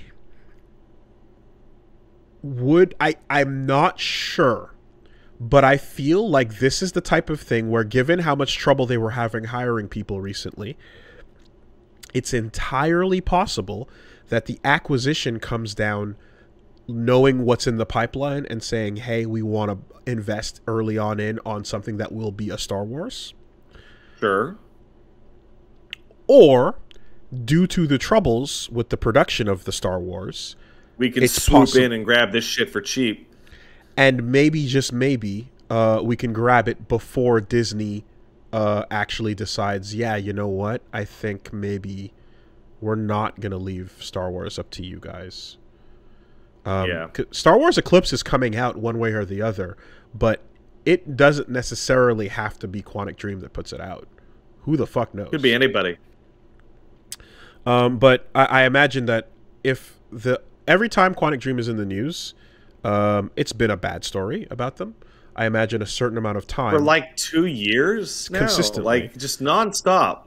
I imagine, deals like Eclipse are amazing for them, but after a certain amount of time, you do have to wonder, like, will that weigh down heavily enough and affect the project? I can tell you for certain it affected D&D after Game of Thrones wrapped. Their Star Wars deal evaporated because of all the shit that came post Game of Thrones. You know? So it wouldn't be the first time. But yeah, there you go. Acquisitions. That's... Until you mentioned it a second time, I thought that was a well-timed, ironic joke. Not even based off our remotely. earlier... Like... We don't even have to make jokes. They bought a small stake back in 2019, and now they're going all in. All right, well... Writes itself. Anyway. Interested in seeing how that turns out. Yep. Speaking of turnouts, there has been a settlement. Activision Blizzard has settled their sexual harassment lawsuit for $18 million. That's it, huh? That's one of the many. And the deal, once finalized, will agree to create an $18 million fund to compensate eligible claimants, continuing policies, practices, etc., and training to prevent harassment in the future. No. Now, that seems like an incredibly low number given the amount of people that are likely on that list. What was the... Yeah, they're number? each going to get, like, what, $300 each? Like, that seems like a very low number from what I'd expect if it's a class action suit with the EEOC. But the ongoing other lawsuits do consist of the family of the suicide victim from 2017 is a separate case, and another unnamed Jane Doe lawsuit is going through as well under its own terms. So there's others going on, but I think this was a big one that included a number of former employees. And unfortunately, we don't see the number to see how many people are involved in the claimant's deal. But based on how other deals like this have shaken out, that feels like a really low number. Sure does. Sure does. Didn't we cover another similar... Whoa. Hey, all right. Didn't we cover another lawsuit settlement that was like in the hundreds of millions recently? Maybe. I want to say a different company, and then like they kind of divided it per the number of people involved in the suit, and they were able to go like, yeah, it looks like everybody's going to be making at least this much for what happened to them. Anyway, it came up a couple weeks ago. I don't recall, but this looks sparse by comparison. Anyway, the beat goes on. They're gonna fucking pay out a grand total of a single Matt Pack's profits. Christ. When you use the fucking metrics of the goddamn game for it. Yeah. And like when that happens, it's always this weird nightmare. I can only imagine that at least one freak over there goes, "Wait a second. Are you telling me that after all the shit I did, all I got to do is put out one banger DLC and I don't even lose my job?" Mm-hmm. Sick. Here we go. Riot Games agrees to pay $100 million in settlement of class action gender discrimination lawsuit. That's the one I was thinking of from last year. Yeah, the breakdown on those numbers, and you're like, yep, yeah, okay, that's closer to what I expected of this case. Yeah. Anyways, well, don't worry about it, because you know, good times or happy days are here again. Get ready to tune in to E3 2022. Oh, wait. The latest and greatest.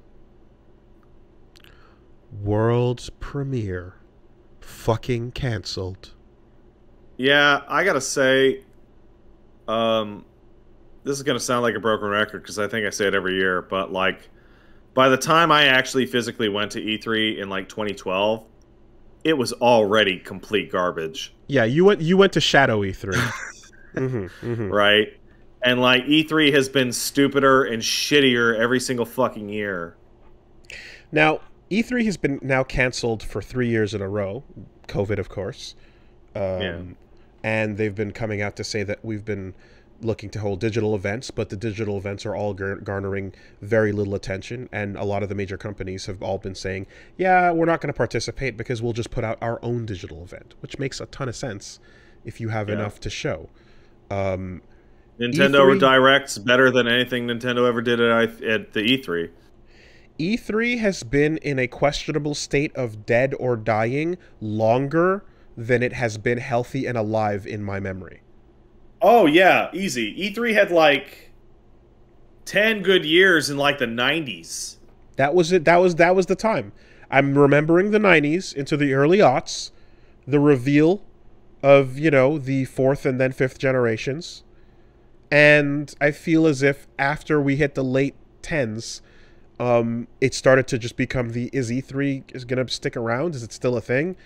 And then it died, and then it came back, and then it died again, and now it's just like, it's never going to completely go away because the people behind it clearly have enough money and funding to put the logo on something and make some event of some kind happen somewhere. So they're going to continue to persist using that name for sure. But the days that we remember of like, it's all together here and now, and this is the one place to go to get all the gaming announcements, that shit's done. I used to take time off of work because I would want to sit in front of the GameSpot fucking live player and just watch the fucking live stream that would run like for fucking 14 hours a day of every single possible fucking demo they could fucking get their hands on. PAX has successfully disrupted it. The Game Awards, Keighley has successfully disrupted it. Individual Nintendo Directs, individual State of Plays, they've disrupted it in such a way and nobody's going to miss it. Do you know what the best E3 year was ever? It was 2000 and wait, what the fuck year was this? It was either 2003 or 2004. It was the year that the fucking Devil May Cry 3 Dante's Awakening trailer came out. And the reason why I remember that specifically is because the peak of E3 ever was, I'm going to wake up at 8 a.m. and I'm going to go to GameTrailers.com, and every fucking 30 seconds I'm going to refresh the page, and there's going to be a new hot trailer right there all fucking day. Every day that one tab, that one tab, you refreshed it and it popped up at the top of the list. I know exactly what you're talking about. Yeah.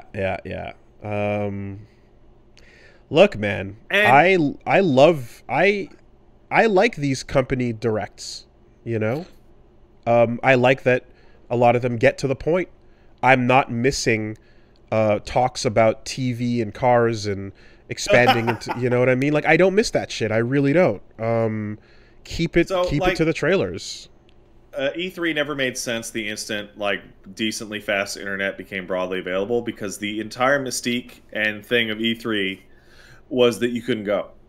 That was all the value of E3 was that there was no real way to disseminate demos or trailers or even screenshots adequately other than a fucking magazine.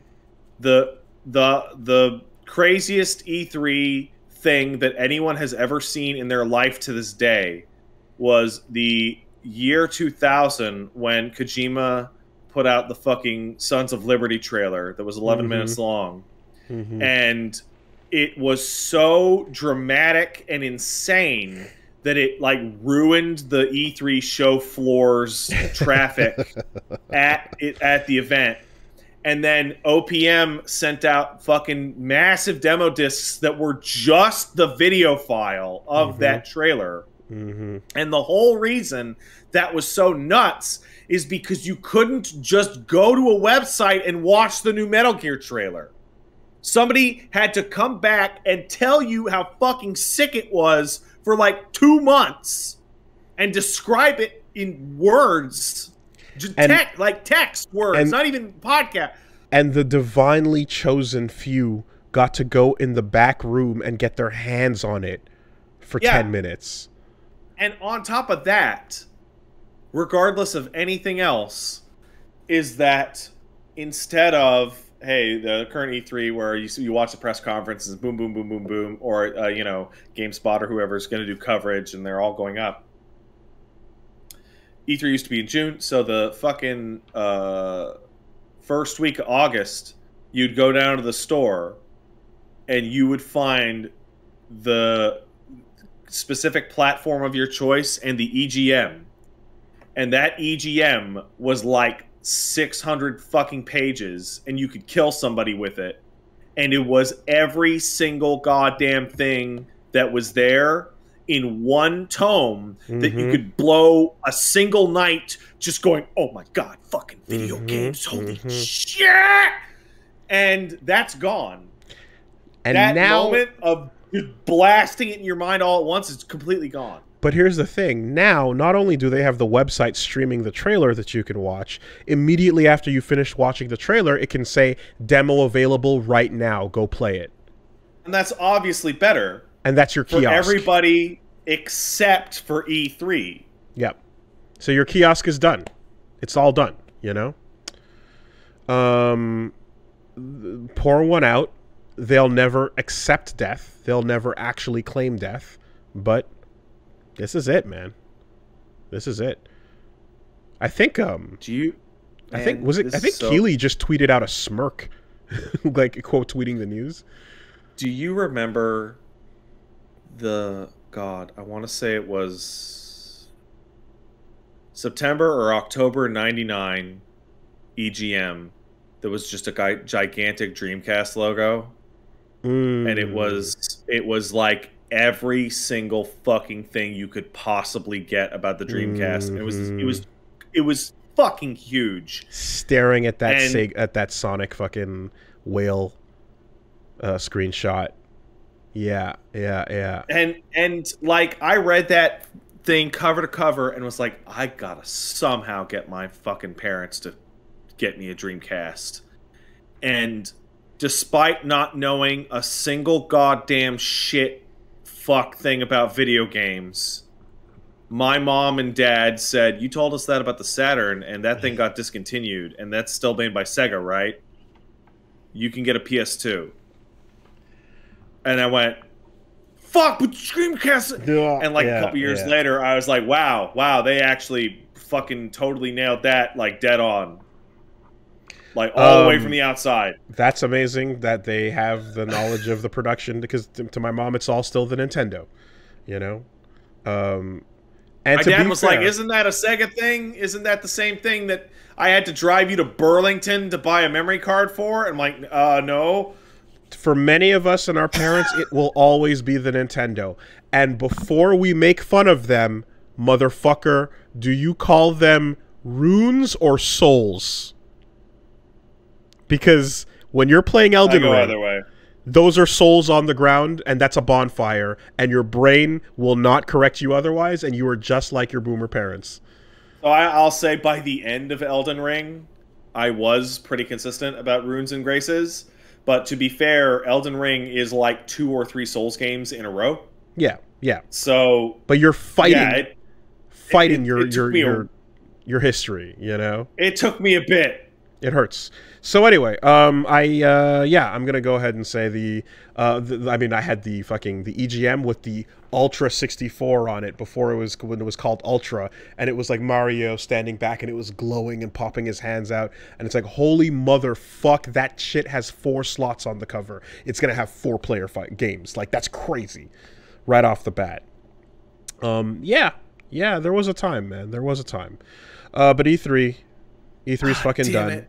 And what was his fucking name? Was it Sushi X? Oh, Sushi X. Yeah, Game Bureau. Dude, Game Pro. Yeah, Sushi X. Sushi X was the most fucking incredible fucking racket in video games, where there was no real Sushi X. It was just a fake bullshit guy they made up. What was the real story behind him? I forget. That's the story. There's no story. It was whenever they just wanted to print either whatever shit they'd never get clearance to print or could not confirm, or just be like, wouldn't it be fucking funny if we wrote a bunch of bullshit? And everybody believed it.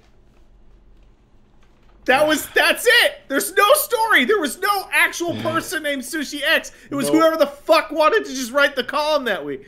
And I want to say he had a cool like Ninja Turtle looking fucking picture for the portrait or whatever. Yeah. Anyway. Man, my favorite experience with game magazines was always getting the tips and tricks, which is usually 100% solid, and then the game would come out and like it was every single fucking thing in the guide was completely wrong. Like I told you about. Oh, that's good. Right here, Mario on the cover. Is 1999 the year Nintendo gets it right? Oh my god. That is an era. Yeah, I'm holding up the cover of this this EGM I still have here. And not to mention the first video game magazine I've ever purchased. I don't know how and why this survived, but it did. It's a Super Nintendo buyer's guide with Fatal Fury 2 on the cover. It's a fucking trip. The back has an ad for High Seas Havoc. Get the fuck out. Amazing Fatal Fury art on the cover. Alfred the fucking chicken and Lethal Enforcers ads on the inside page. I mean, dude, this was a time. It's always wild going back and looking at these and seeing what people thought was going to be the next big thing or was going to be the shit. I still remember getting a tips and tricks back in 97, 98 that was like, coming soon. Did you love FF7? Here comes the N64's fucking killer app, Quest 64. Yeah. And it's just like, Jesus shit.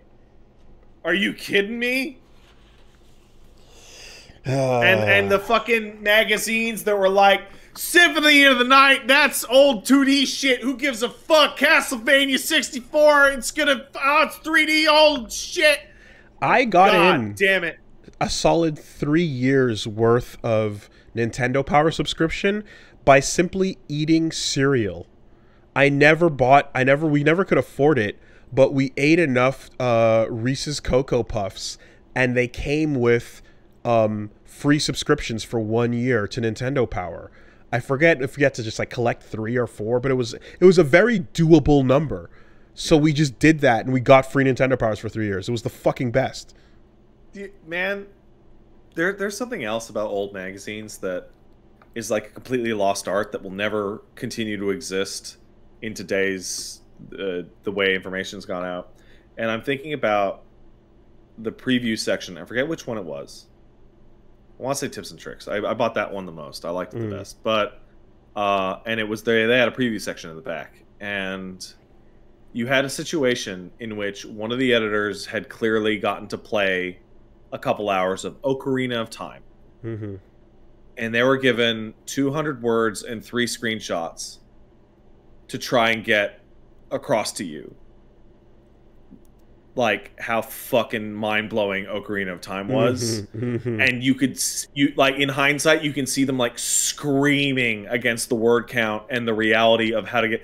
There's like... It's impossible. So what did they do? They focused on like this tiny little story about the Deku Stick and how the Deku Stick actually broke. And had screenshots of that and like lighting the fucking web on fire. Right? Yeah. I mean, I remember like one of the screenshots where you saw the arrow in first person from the early build, and like my brain just auto-completed because I saw that oh yeah, you were on third person camera but the arrow was first person, and I'm thinking about Zelda and I go, oh my god, it's the game that's everything. It will allow, like, the camera will let you shoot in FPS, and then you'll fight in third person, and then you'll walk around in, like, Zelda view. It's going to be the greatest game ever made, you know? Like, I remember reading a preview of MGS1 that got to have 2 screenshots. One was the snowfield, and one was, like, crawling through a duct, I think it was. And, like, the writer couldn't figure out how to get across how fucking crazy it was that it was fully voice acted. Right. There was no context at all to explain it. And so it sounded like shit. They're like, the voices there. It's like a Saturday morning cartoon that never, and it's like, and so you got this thing where you get these little fantasies about what the game would be like. But because of the limits of the medium, it could never live up to what the game actually was. So you get games that you'd be crazy excited for, and they would blow you away 100 times stronger than you could have imagined. And that's gone. That will never happen again. Do you know how you know how I fucking learned about Metal Gear Solid? I learned about that because my friend Misha was sitting with me in the back of church while a sermon was going on. He was whispering to me about all the crazy shit he saw from playing the first 2 hours of the game. And he's like, and then there's like a spy, and you're doing like, it's like a spy game, but then you get calls on the radio, and like the radio conversations are happening for real. And there's different people you can call, and like you're learning about war and like what types of guns were used, and he was just telling this unbelievable tale of a game that didn't sound like a game. It sounded like he was describing a James Bond movie, you know. And I'm like, what do you mean there's real footage of Muff? What? I don't understand what you mean, you know. And he's like, it's all real. The game is real. There's real conversations. You're playing a real game. He just kept calling it real, you know? And I was like, how is this, like, what? And yeah, and what I got, like, was incredible. But it just, like, that's my excitement, is me in the back of church just fucking bouncing on the pew, getting so hyped because he's whispering about this game in my ear. That's my intro to Metal Gear Solid 1. So there's a lot of folks that are listening to us that are younger, and we're talking about the good old days of the way we used to consume this media. And there's an example that I can try and give that like you legitimately could not fucking believe how crazy the fucking thing in your hands was, and it was a very specific time from like the mid 90s onwards. And the example that lives for free in my mind is Resident Evil 7 and Resident Evil 8, right? RE7 came out in 2017, and it was fucking cool. And then RE8 came out in 2021, and it was fucking cooler, right? The distance between those two is the same distance between Final Fantasy VI and Metal Gear Solid 1. Jesus Christ, yeah, okay. Right? You're going from pixel art of fucking characters that are 12 pixels high and MIDI music to fucking real audio of voice actors that's like literally 20-30 hours of voice with polygonal graphics. Like that was like FF6 was when I was in fucking grade 4, and FF7 came out when I was in grade 6. Yeah.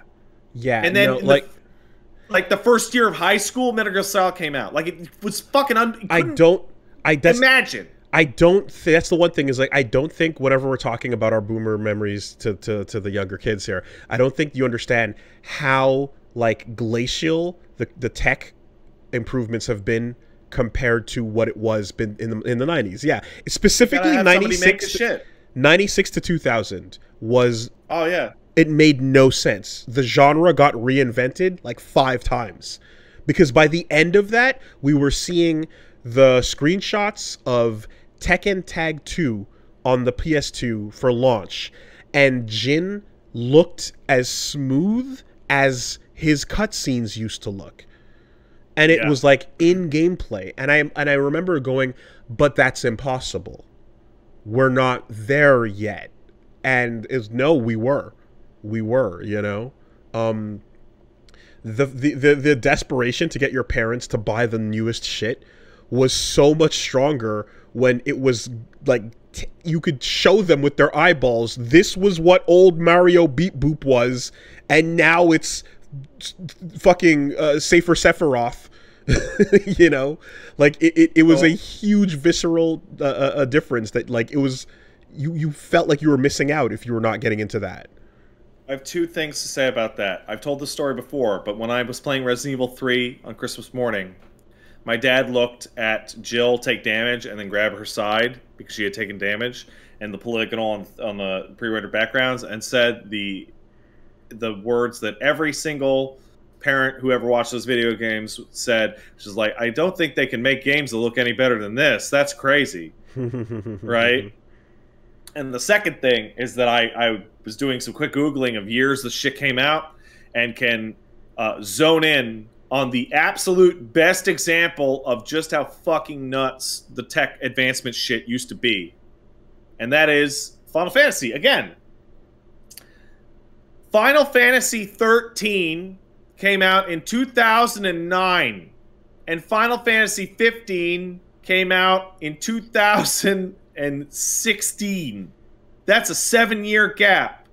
The gap between those two is the same as FF6 and FF10.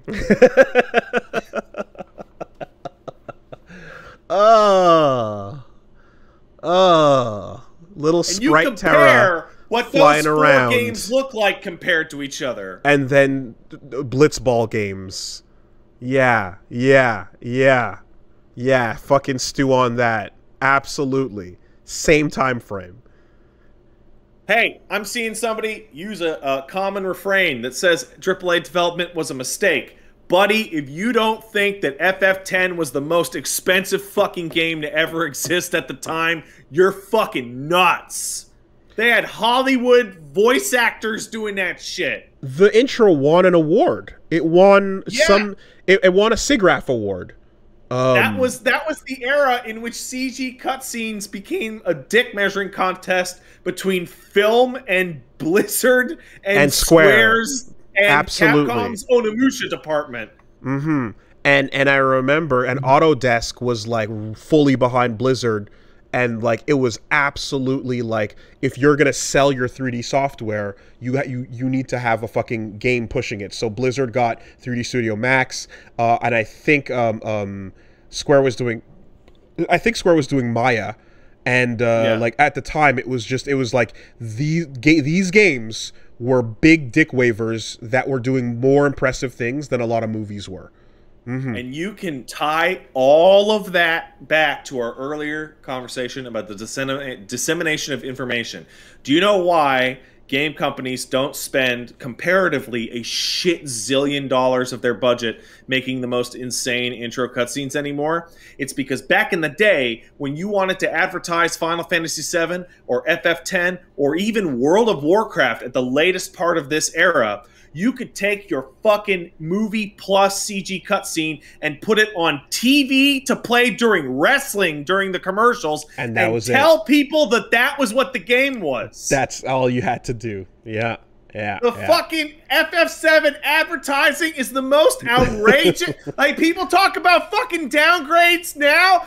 Do you have any idea what a bunch of fucking lies the FF7 commercials were? Infinite lie.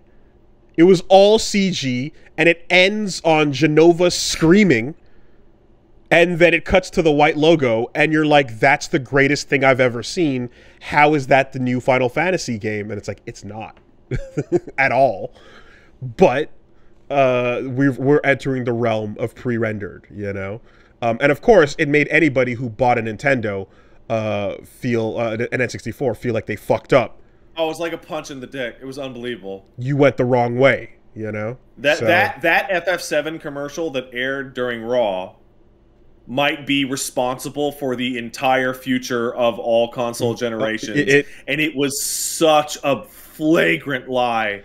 I mean, that commercial, and also the moment that Nintendo said, yeah, you know what, we're not doing discs, fuck it. Right? That's the turn of the entire industry.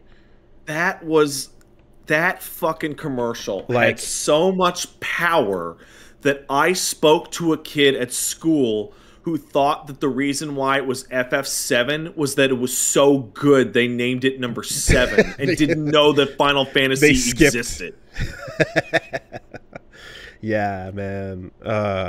It was hard being an N64 owner and just console war defense trying to be like, no, but Oh. The N64 had some obvious classics. I didn't have one at the time. I'm not gonna shit on the N64, but what did back happen, then, what happened when lines were drawn, the lines were drawn, and what happened is that let's say you're Pat and you had a PlayStation 1, and you were Wooly and you had an N64, right?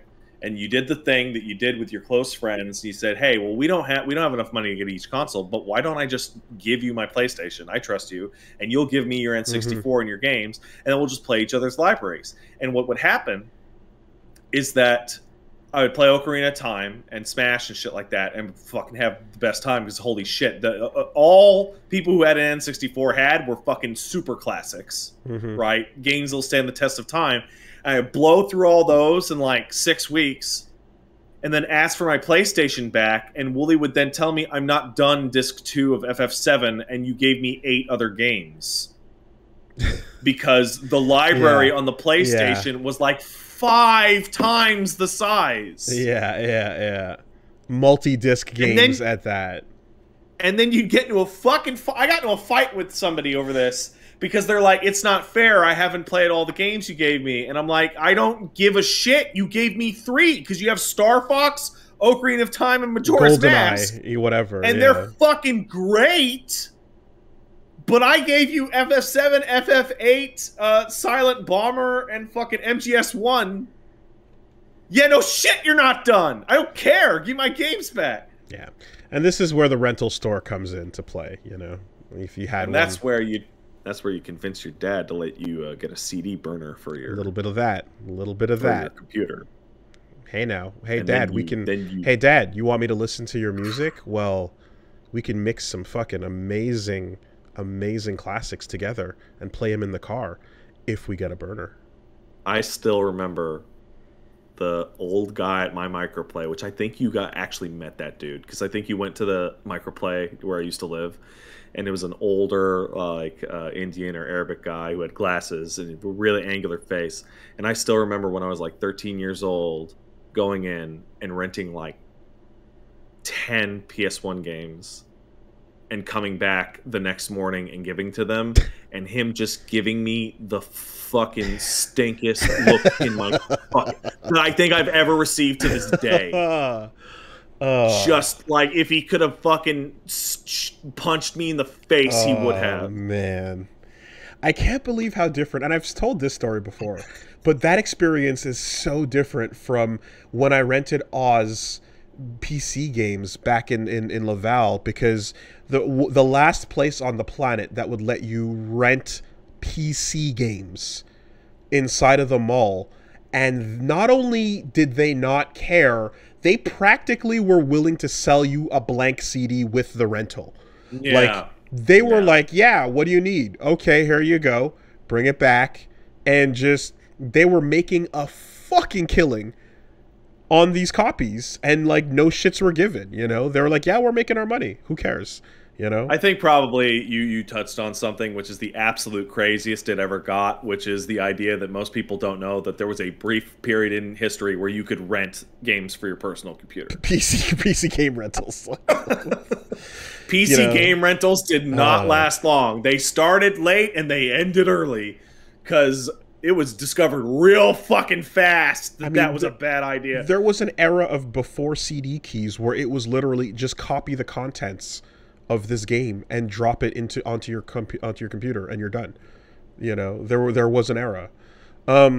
Anyways, that's how it was. You kids don't get how you got it today. They don't know. And they never will. Know. Rest in peace, E3. Rip and rep.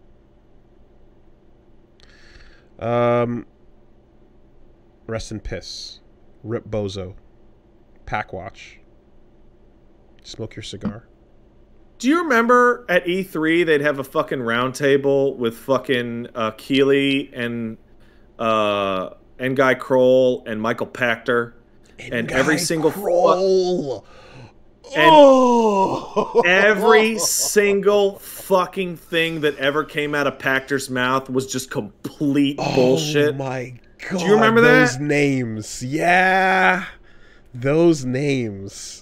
And N-Guy Kroll would usually like have like a kind of like he'd have like a good perspective on it, and then Keeley would be sitting there trying to pretend like he didn't already know what was going to happen for everything. What a fucking time! What a time! I know N-Guy Kroll went on to found a studio called Hit Detection, which is a great name for a PR studio for video games, but I don't know what happened to Hit Detection.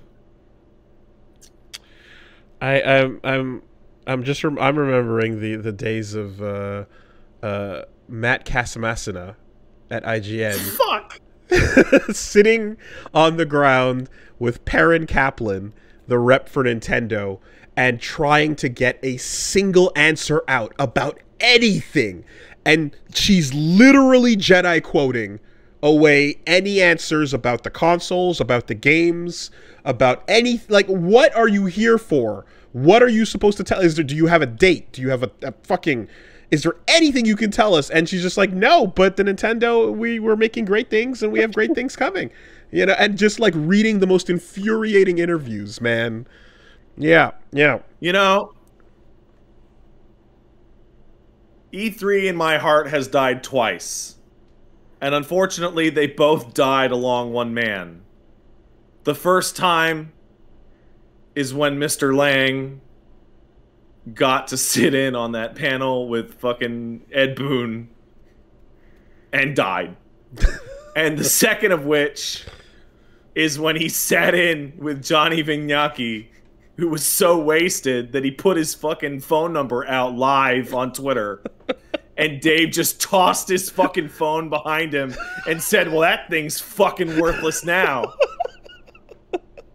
And died again. Yeah.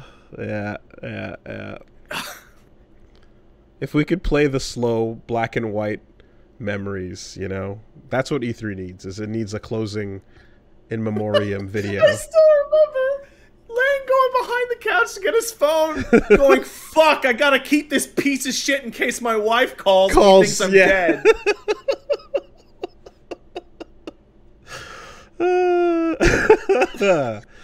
Oh, Lang. Goddamn. All right. Yeah. No, that was a good stun lock. We got stun locked, but it was fun. Couple other things here. You know what we would have found out at E3? We would have found out that Breath of the Wild 2 has been pushed till next year. Yeah. Do you want my real take or my fun but also kind of real take? Sure. Okay, real take. Yeah, Nintendo shit gets delayed all the time. Especially successors to Wildly Super games. They need it to make it real good. Here's the fun one. Aonuma played Elden Ring.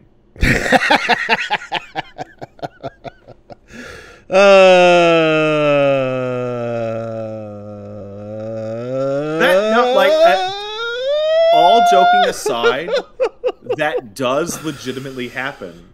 Where a producer or a director will play a hot game in their genre during development and go, fuck, somebody caught up to us. We have to do something. So something that comedians do often is when they're writing their material and they're doing stuff for like a special, like an hour, they'll call around each other and go, hey, does anyone have a bit about this? Does anyone have a bit about Cocker Spaniels? You know, and someone's like, yeah, actually, I think sometimes the answer is yes. And they go, okay, all right. And then you call that person, you go, it's not the same premise, but it brings you to the same conclusion. It's parallel thinking. Okay, whatever, right? Aonuma, like, doesn't strike me as somebody that is, like, diving deep into the competition. However, when something like Elden Ring hits and creates what I'm calling, like, the absolute barrier in terms of, like, everyone in the industry is only paying attention to this one thing right now. And you're about to put out your second run at an open world game, which was very successful the first time. There's zero chance he's not squinting at this thing. Zero. The last time that I can think that this was a totally inescapable comparison. Skyrim? No, it was, like, totally inescapable. it was anyone making a game where you shot a gun in third person that was supposed to come out after January of 2004, which was when Resident Evil 4 dropped. And going, shit, our game doesn't feel that good. Our game doesn't look that good. Our game doesn't control that good. How about Z-targeting? And just like that. Just like that. Z-targeting was this moment where Ocarina of Time came out, and games that were 99% done suddenly went from being cool to controlling like shit. Instantly. Like, they did not... like, people tried to copy the auto jump for a little bit, but it wasn't a big thing. It didn't take off that much. People tried to... Well, certainly, like, we were ready to get rid of hold R and L to turn left and right in a shooter. But Z-targeting came out, and you went, oh, no. Oh, no. Everything is not this. Oh, we're done. It's over. I remember as early as February of 1999, kids in my high school asking why the game didn't have full voice acting because MGS did, and it came out a couple months ago.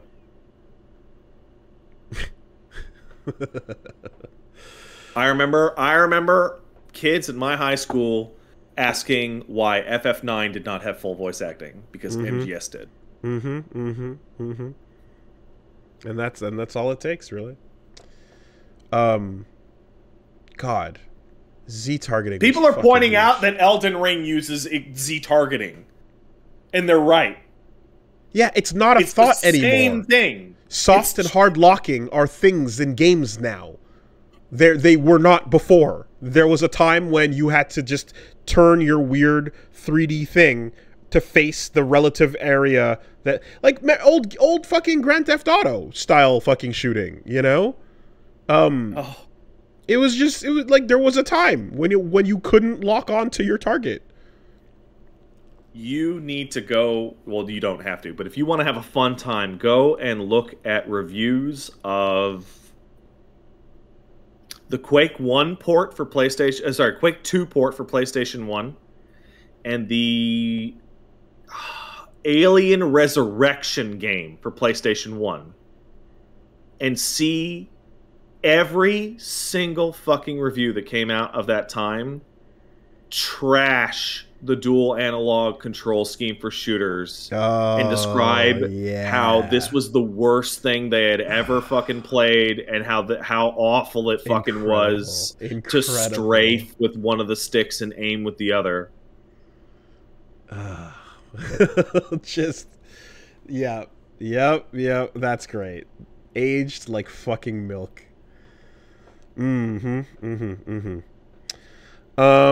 So yeah, Breath of the Wild 2 back in the oven. Spring 2023.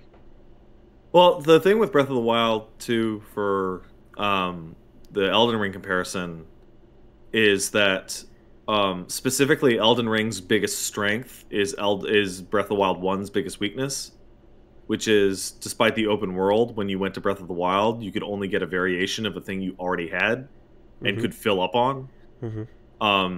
And Elden Ring is like, well, I mean, you might not be running a faith build, but you could.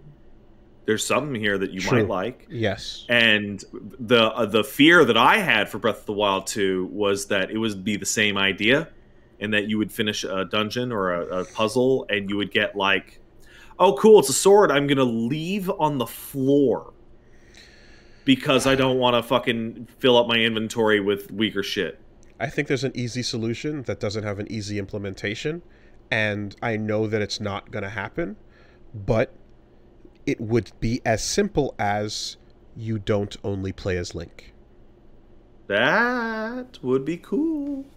You get to play as Zelda, and maybe even any of the heroes. Well, not them, but anybody else. Well, they're the main fucking, you know, they're in this setting, they're the other main characters. But the same way you get to feel that touch in the Dynasty Warriors games, the Hyrule Warriors Musou shit, like absolutely allowing you to play as more than just Link would help that problem immensely. You know? Yeah, it would. And I mean, shit, we're reinventing the formula. Why not take other swings at that? So, all right. So then there's that. There's some Capcom news, which is positive, due to how well recent performances have been in all Capcom sales. They've hit a 5th consecutive year of record profits. All base salaries employees are raising by 30%. Hey, whoa, hey, that fucking owns. It's great. That's very good. Love to see it. And that's like, especially something like that, which is an across the board increase. Fuck yeah. Good on them. That rules. It's the kind of thing that, like, it shouldn't take 5 years of doing well for that to drop. But like, even I can understand you don't want to have 1 or 2 good years and give everyone the bump, and then the next year's a fucking crash and burn and go, oh shit, now we need to cut. Yeah, but it certainly is the type of thing that you're like, I wish this was a common practice and not just a, you know, an occasional headline. Otherwise, you're talking about Metacritic bonuses, you know? You think they waited until Ono left to give people raises?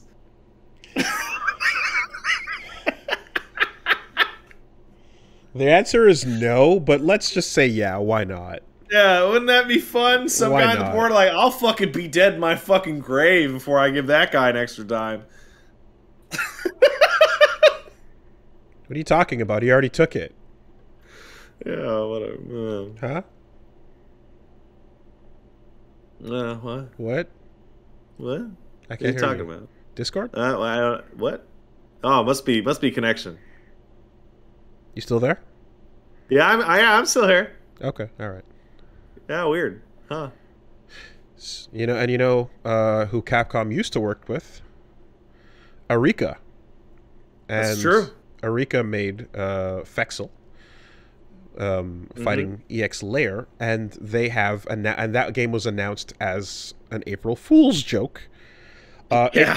It seems that Arika doesn't understand what an April Fool's joke is, because they have shown off another joke, and that joke is just a trailer for their new game. The game is called Prayer to Death, and That sounds cool. all the footage of it, in at least the first 2 seconds or so, appears to just be a Arika style Armored Core speed crazy third-person action fight mecha thing. Joke is this? This looks fucking rad as shit. Super fast Armored Core with flavoring of Gundam Maxi Boost X Versus Prayer to Death. And it's an April Fool's joke. April Fools, we're making a cool game, everybody. There was an FF14 April Fool's joke that put out like fucking 8 years ago that had 2 of the main characters fucking fight each other with super moves and life bars came up, and everyone's like, when's that coming out? We're like, Yeah, never, yeah, it's yeah. a joke. Like, no, it looks like it's sick. So What do you do?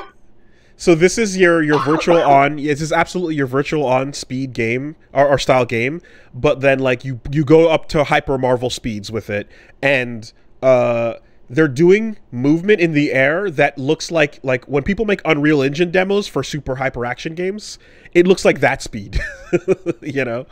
So yeah, what the fuck, Arika? Like, get your shit together. That's not what April Fools is for. I don't get it. I don't get it. It's a joke. See, look at us make a joke. Game and tech companies spending their April Fool's budget on shit that is like, yeah, that's super sick, you should do that, is one of the most infuriating things about April Fools. Remember fucking ThinkGeek put out that fucking April Fool's, like, what if there was a talking BMO? Oh God, yeah. And like they fucked themselves because people asked them about that for like 6 months. When's the talking BMO coming out? And they're like, it's a joke. Yeah, but when's it coming out? That thing looks like fuck the best. Give it to me. Yeah. So just be sure to specify Prayer to Death game or Prayer to Death Arika when you search for it, because otherwise you're running up into some very, very serious theological material. Yeah. So, anyway, yeah, Arika, fucking, I don't know that, but check that out. And then, two other quick things. One, this was just a fucking whatever, but, just when it couldn't get any better, Marvel's Avengers is like, hey guys, remember me? No. The story mode apparently has a bug that players have been experiencing, which essentially stops them from being able to play the game at all. It crashes on start, and the only fix was to delete your save file. To those of you at home listening to the audio version of this podcast, I'm holding up my middle finger because that's complete fucking bullshit. That's a middle finger right there. A fix has been released. They came out, they said they're investigating, and then they released it. And the fix seems to... it doesn't affect... You don't lose anything in terms of your microtransactions, because God knows these games have quite a few of them. So thankfully, be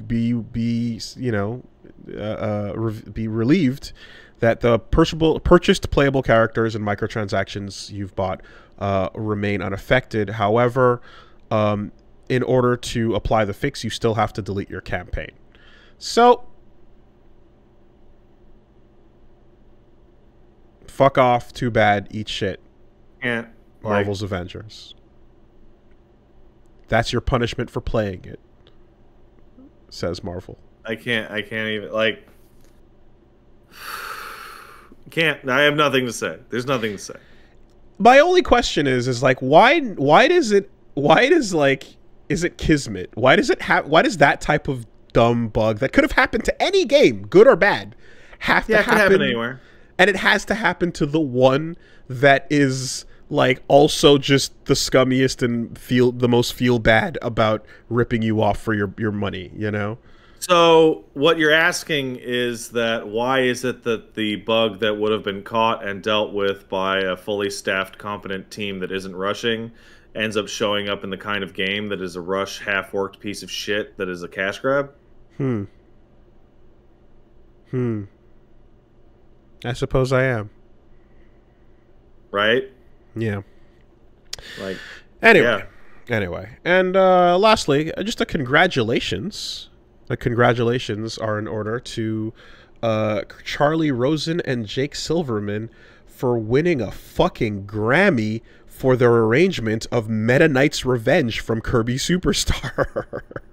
Wait, how? So Charlie Rosen has a channel that's called C Rosen, and they make music and they play covers. It's the 8-bit, I forgot what it's called, the 8-bit band or the 8-bit something, but they just made an they covered fucking Meta Knight's Revenge, and it was good enough that it won the Grammy for Best Arrangement, Instrumental, or Acapella. Wild shit. Fucking score. Yeah. Good job. That's where we're at. That can happen now. Nintendo gonna fucking DMCA that Grammy. Oh, you bet. Watch. Watch them. They're having a meeting about it. At bare minimum, they're having a meeting about it. But perhaps discussing like what time of day they can approach his house and if they can see the Grammy from his front window.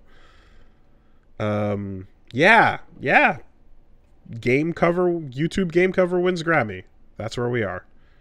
I always look a little bit at these things, though, with a little bit of a squint, because I go, is this you kind of going like, hey, the internet matters now and YouTube matters, so we have to be relevant, thus we're going to start including that is what that means. That's what I look at.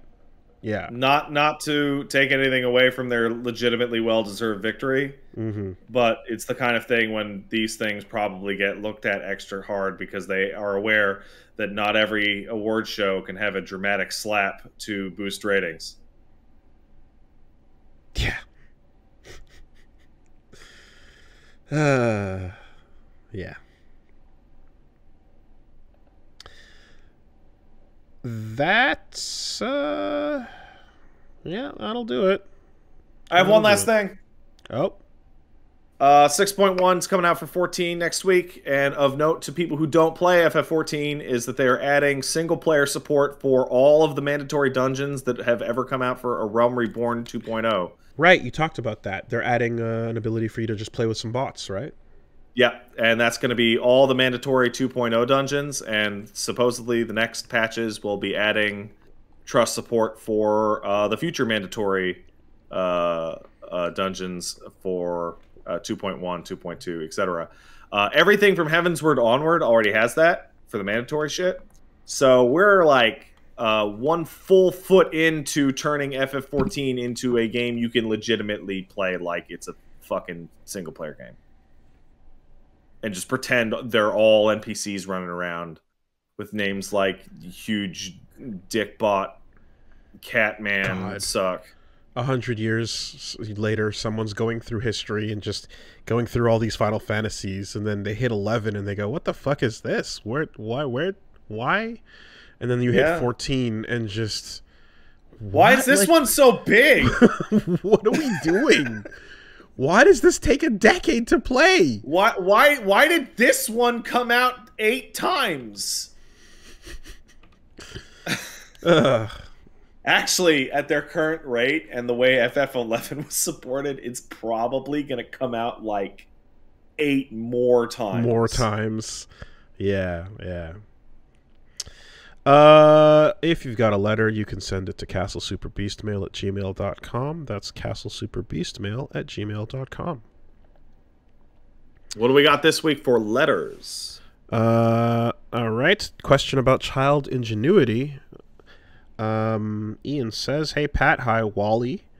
I was a young kid when my parents bought me or gifted me a toy called the Air Zuka, which was basically a big plastic tube with some rubber bands, and you can connect a sheet of plastic and you would grab the air and pull it back. I remember this. We had one. It was fucking awesome. It's an air gun. It shoots a big invisible projectile of air. Traveled about 20 to 30 feet as a kid. I figured out that you could use it to shoot farts at family members' faces, and I distinctly remember shooting one of my uncle's farts into my dad's face while he was sleeping on the couch, and Dad gagged and almost threw up. It was super worth it. Did you ever grow up with a toy that you found a better way to use it?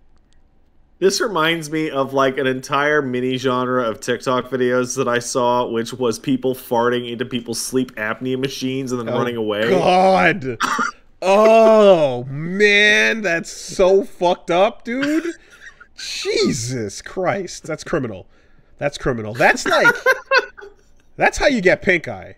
Fuck off. That is how you get pink eye. I mean, here's the thing: is I had an Airzuka, and yes, you better believe it's not that ingenious in that like that's the natural extension. After fucking around with this thing for a couple of days, you immediately start wondering, "Yo, what if I just braps right in it?" And it's like, "Oh yeah, it'll work," and it'll send it clean across the room, leaving no trail. I think this one has a definitive answer. All right. I'm going to point back to the good old days, if anyone remembers, the early internet when we saw reviews coming in for the Harry Potter vibrating broomstick. Oh my god. I remember... I feel like I knew you when this happened. That's the number one. We laughed ourselves silly. That's the number one. You want to talk about toys that you find other uses for? The Harry Potter vibrating broomstick. I wouldn't say that was child ingenuity, though. That was mainly like housewife ingenuity. Yeah, some of the reviews were definitely like, why does my mom keep taking my toy? Yeah. you know. And in other cases, it was, why won't Big Sister let me play with the toy? Yeah. You know? So I have no personal experience with this. This is an ingenuity that I've invented because I'm sure someone thought of it. But shout out to whatever kid thought and realized he could fill his Super Soaker with piss. And really fucking step up the Cold War that was the Super Soaker battles in his neighborhood. I mean, okay, like, if you're talking original Super Soaker, that's insanely fucking gross, right? We can all get on board and agree that that's insanely fucking gross. But if you're talking about the era that included the XP 4000s and the ones that had pressure pumping, then the piss was getting air pressurized before being delivered, which is infinitely more horrifying. People don't know because these toys no longer exist because they were taken away from us for good goddamn reason. But the fucking 4000 and the one right before it, you could hit somebody with pressurized water hard enough that welts would show up on your fucking skin. Deep welts. It was like being whipped with a switch, but it was a gun you'd give to an 8-year-old. Like skin bruises off of those pressurized shots. It had compressed You'd pump that shit until it went beep, beep, beep, beep, beep, beep. I remember someone telling me, it was a parent or somebody, and I could never confirm it because this is a story I heard as a child, but the reason why those got taken away is because kids legitimately had their eyes obliterated. Damaged, yes. Could you imagine taking a fucking bruise and your mom explain to your mom that I'm bruised because I got hit with really high density piss? Yeah, you know what? To those of you who would experience it, it was about half as painful as getting hit with a fucking paintball on bare skin. Which is still way too strong to give to kids. Yeah. You know what? Like, criminal. I'm just thinking about, like, fucked up danger toys now, and I'm thinking of my two favorites. One was that fucking doll that would eat spaghetti. Yeah. That attacked all those children. Oh, the hair destroyer. Yep. Oh, yeah, the one that you had to decapitate to get to the battery and fucked up all those kids because it tore their hair out and their dads had to cut the thing's head off. And the all-time greatest death toy for kids being somebody said in the chat, lawn darts. Lawn darts. Nothing's gonna top fucking lawn darts ever. Just launch a spike straight up into the air. It's that burning arrow scene from Garden State, except for the fun for the whole family. Oh God, yeah. They eventually came back in a safer form, but nobody was interested. I have to say, I did invent Battlefield medic work for my G.I. Joes because they're all tied in the middle with elastics, and when their legs break, you have to find a way to do field surgery and put them back together. And once you learn how to do that, you can start customizing and mixing and matching. You know what? I'm seeing people say some good shit in here. Do you remember Sky Dancers? Yeah, the fairies that you launched with the wings that would spin. Yeah, they had the boy version that was dragonflies and had a cartoon show. Kids were also blinded by those things. Oh.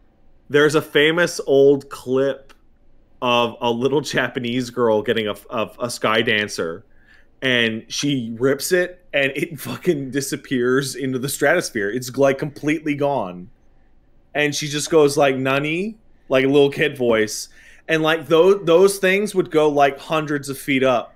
They were intended to be used inside, and they would hit the ceiling and like whatever, but they'd go. And if you happen to be like looking at it, it could fucking like smash your eyeball in. Oh my God! It's just because it's coming down like a drill. No, it's going up, and the arms would spin out, so it's like a helicopter blade going straight up in your fucking face. Yeah. I mean, look, man, once upon a time, you could buy a science set that included real mercury to play with.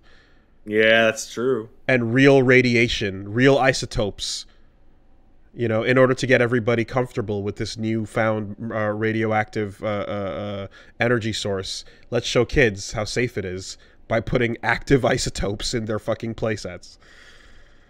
Yeah. Oh, I love it. Okay. We got one over here. James says, what's up? Somebody in the chat mentioned the Ninja Turtles pizza thrower and how it would throw quote, perfectly swallowable quarter-sized pieces of plastic in the kids' mouths. Yeah, the van. I had the pizza toy. Tosser. Absolutely, we all did. I had that toy, and what I remember is that the plastic would also whip the shit out of you. It was also like horribly overtuned, and it would hurt you. Not only did they make those, they made one. They made Ninja Turtles Limited that had like the shell would launch as well. But the fucking overtuned toys, Exo Squad. Do you remember Exo Squad? Yeah, I remember when you came to my house and saw that I had all my Exo Squad toys. The Exo Squad toys, for some fucking reason, had the hardest springs in the world. Oh, I fired them once and then never again because I was scared of them. Like you grab JT Marsh and you pull the wing up and the fucking rocket hits the other side of the house, like, and you listen for it and it hits the wall like what the fuck? Yeah, that spring hyper compressed. It was a railgun. It was a plastic railgun. I still remember getting that like minigun looking Nerf launcher that had the arrows on it, and you'd pull it back and it would shoot.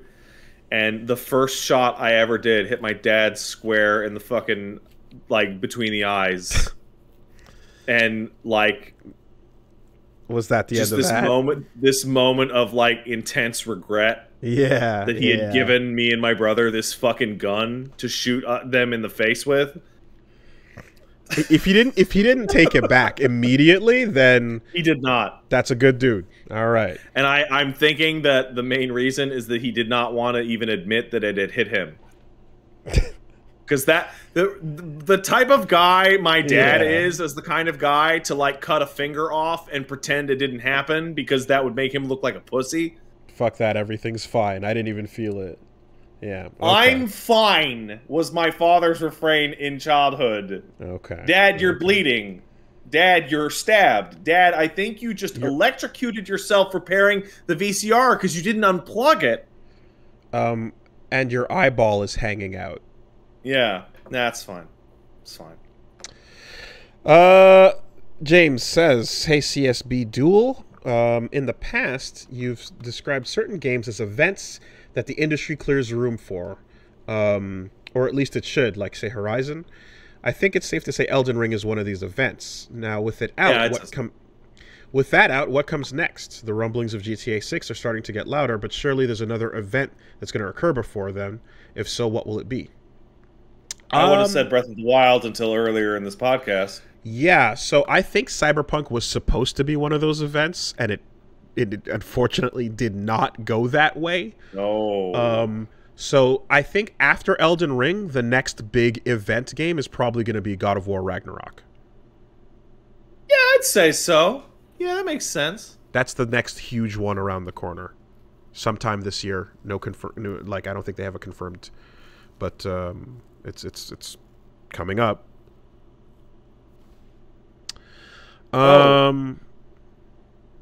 Last one. Over here, Connor says, Dear Wooly D. Madden and Tony Boyven, on the most recent podcast, you mentioned One Piece games and how neither of you could think of any that were decent. It reminded me of something that might interest you. I'm a longtime One Piece fan, love the series. I played Pirate Warriors 2, 3, and 4, and those Musou games by Bandai play like any other Musou. To start off, the standout factor is the massive amount of One Piece content that the game contains. Each one has a huge number of callbacks and references, plus the ability to play as your favorite characters.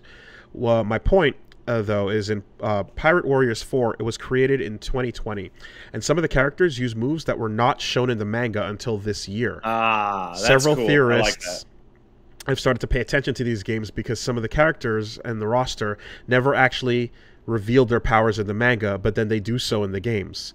Oda is clearly giving them hints about what will come in the future. The tie-in video game that sold 1 million copies basically contains spoilers for some of the biggest manga on Earth, and I cannot think of another example of this phenomenon happening in any other medium. No question, just thought it would be an interesting thing. I remember the Near Ultimate Hero fucking games would just go nuts. They would just go nuts and make up shit. That's the one. But every now and then, that you just see a preview of something that was like 2 years away. The #1 place to go on that is Naruto Hero. They literally are like, okay, so we only saw Rock Lee do that one thing with Gaara that one time. What else does he do? He keeps opening up gates. Okay, what does that look like? What does it look like? Oh, look, hey, that's what it ended up looking like. He flashes into the sky and just becomes lasers. Like, it just, you know? And I remember as well, I think it was like back when the first and the second were resurrected as like zombies by Orochimaru early on in to fight Sarutobi. They did a couple moves with the fire, and they did a couple moves with the wood, the Mokuton and stuff. And I remember it was just like, okay, he's got the wood and he's got the fire. But what about when we make these fully playable characters? What the fuck are they gonna do? You know? Right. And they just, and Cyber Connect just goes crazy with the growing trees lit on fire shit, and like these insane high fancy moves, and it's just like, oh, that's exactly where it ends up going like a decade later, you know? Like, so I'm sure in that particular thing, I expect the Kishimoto actually went and looked at that shit and went, that looks cool, I should do that. Possibly, because it was so early. But then the one that I always stood out with, I remember being like, okay, the 4th is playable. What the fuck is his move list going to be? Because he's literally just been the guy with his back turned. What do you mean you have a full character here? And like, it all just consisted of like, he pulls this weird triple kunai out and then you don't see what happens. You know? Yeah. And then it's like, which is exactly what it goes on to be in the fucking manga. Again, like 10 years later, it's like, oh, it's a teleporting thing. It's lightning flash. You won't ever see it. You know? So they got the inside scoop and designed moves around it. And like, it turned out to be real. Yeah, that shit's wild. Move spoilers in the game before it's even like out. I remember there was weird ones though that never came to pass. Like when you beat Attack on Titan, the games, I think it was either 1 or 2. You get to a point where there's Titan animals. It was 2. Titan animals start coming out, right? And it's like, what the fuck is what? So what happened with that? What happened was that with that is that Attack on Titan, the manga had the Beast Titan, and so the game came out, and you could fight the Beast Titan in it, way before the anime got there. But they didn't have anything else. So they just said, there's probably lots of Beast Titans. Other beasts. And then that might have been, there was a part in the Attack on Titan intro. Yes, with the dinosaurs. Right? And yes. I remember being pissed off that I never saw the other Beast Titans. Like, oh, I thought they were right. And like, I saw a single throwaway comment on something going, no, dude, that's what the other Beast Titans through history look like. They weren't always apes. There was a guy whose Beast Titan was a T-Rex. There was a guy whose Beast Titan was a mammoth. Could be, yeah, okay. That's not impossible. Even if that's not confirmed, fuck it. I just want a Dino Titan. Yeah, okay. That's not impossible because of the forms. Sure. That's a weird headcanon, not confirmed, but it could. But yeah. No, so, I mean, if I'm wrong, I don't care. A whale, a whole fucking whale, just flopping around. Yeah. Yeah, great. Sick. Find that nape. Anyway, yeah, that's a pretty good one. Nice. Okay, well, it is now close to midnight over here. Whatever you say. Yeah. Damn. I'm having some fucking reverse jet lag real bad because my computer's still set to Eastern time because I work on Eastern time. A full lifetime right? of making... continue to work on Eastern time. But I go to check my phone for texts, and it's like 8:30. And like, I don't know. Am I tired? A full lifetime of shitting on the West Coast. And now you have joined them. Well, now it's the best coast because I'm here. There, yeah, okay. I'm what the West Coast needed. But you're also in the past, though, so you know. Yeah, a little bit. Okay, so you're gonna announce from PS2 from now on? No, I'm gonna do EST, and if need be, I'll do EST and PST in all announcements to but you're not avoid confusion. But you're gonna adjust your schedule at some point. Why? Really? Okay. What's wrong with starting at 4 p.m. in the afternoon? Nothing. Right? I've done it. No. Okay. Okay.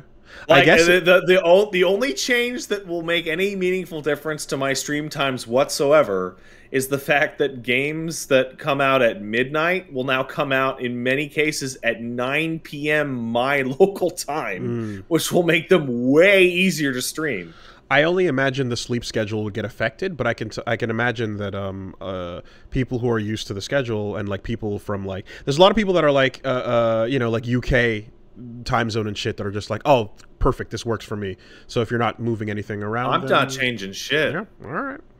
Okay. And also, I'm waking up at 6 a.m. and going to bed at 10 p.m. Oh, you now. fucking oh god. Somebody made a joke on Twitter saying I couldn't fix my sleep schedule, so I just moved to a different time zone that was appropriate, and they're kind of right. Oh, you're one of those now. Yeah, okay. It'll pass. Don't worry.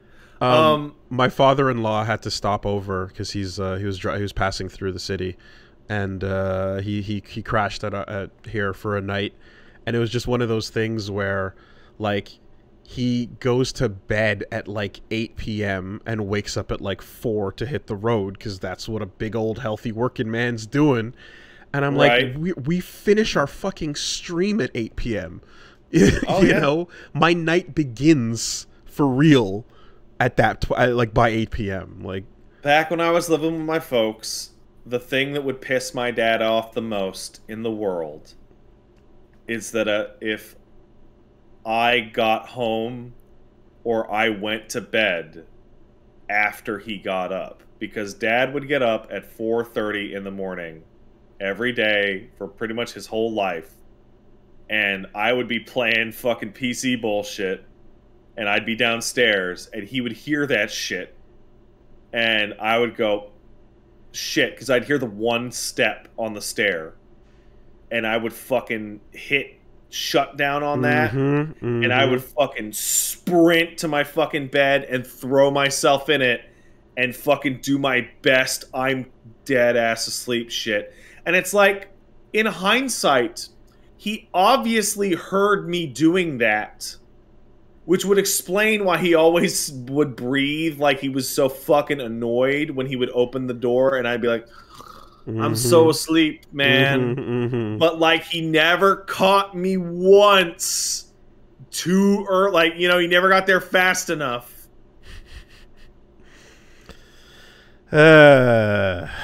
Anyway. Before we finish off, I do have one last story to tell about my trip out to BC. Talking to the people at the RV place about renting the RV, and we got to rent it one way, right? We're going to leave the RV at a different location in BC, right? And they're like, "Oh, what's your plans?" Like, "Oh, we're moving to British Columbia." And she goes, "Ha, wow, another one?" And we're like, "What?" It's like, "Oh, you're not the first Anglophones to come here with the exact same plan." And we're like, "Really?" They're like, "Oh yeah, tons of you guys are doing the exact same thing. You're renting a van and you're going out to BC specifically." And we're like, "Wow."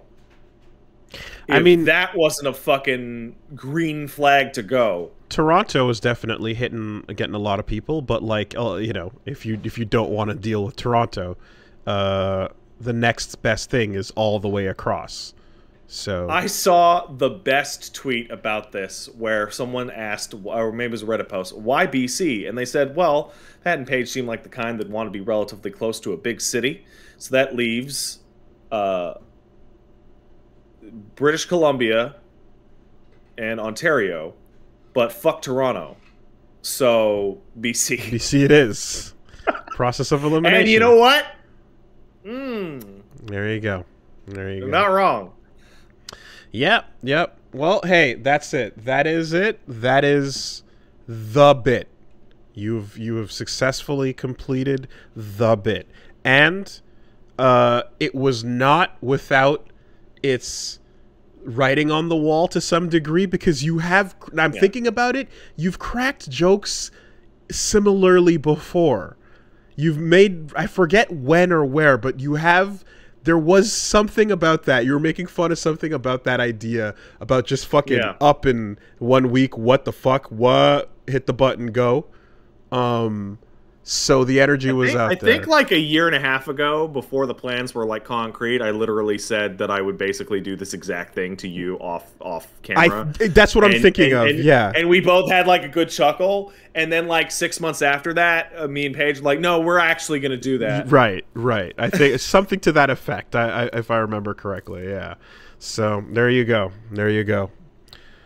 All right. Streaming at the normal times this week. It'll be Thursday, Friday, Saturday. It'll be Dead by Daylight and FF14 archival stuff, because they're going to change those dungeons. Go to twitch.tv/PatStaresAt as normal. Unless someone slams into your power bar or your electricity thing. Unless somebody knocks down my power lines with their fucking deer car. So, okay. The British Columbark. Quebexodus. That'll do too.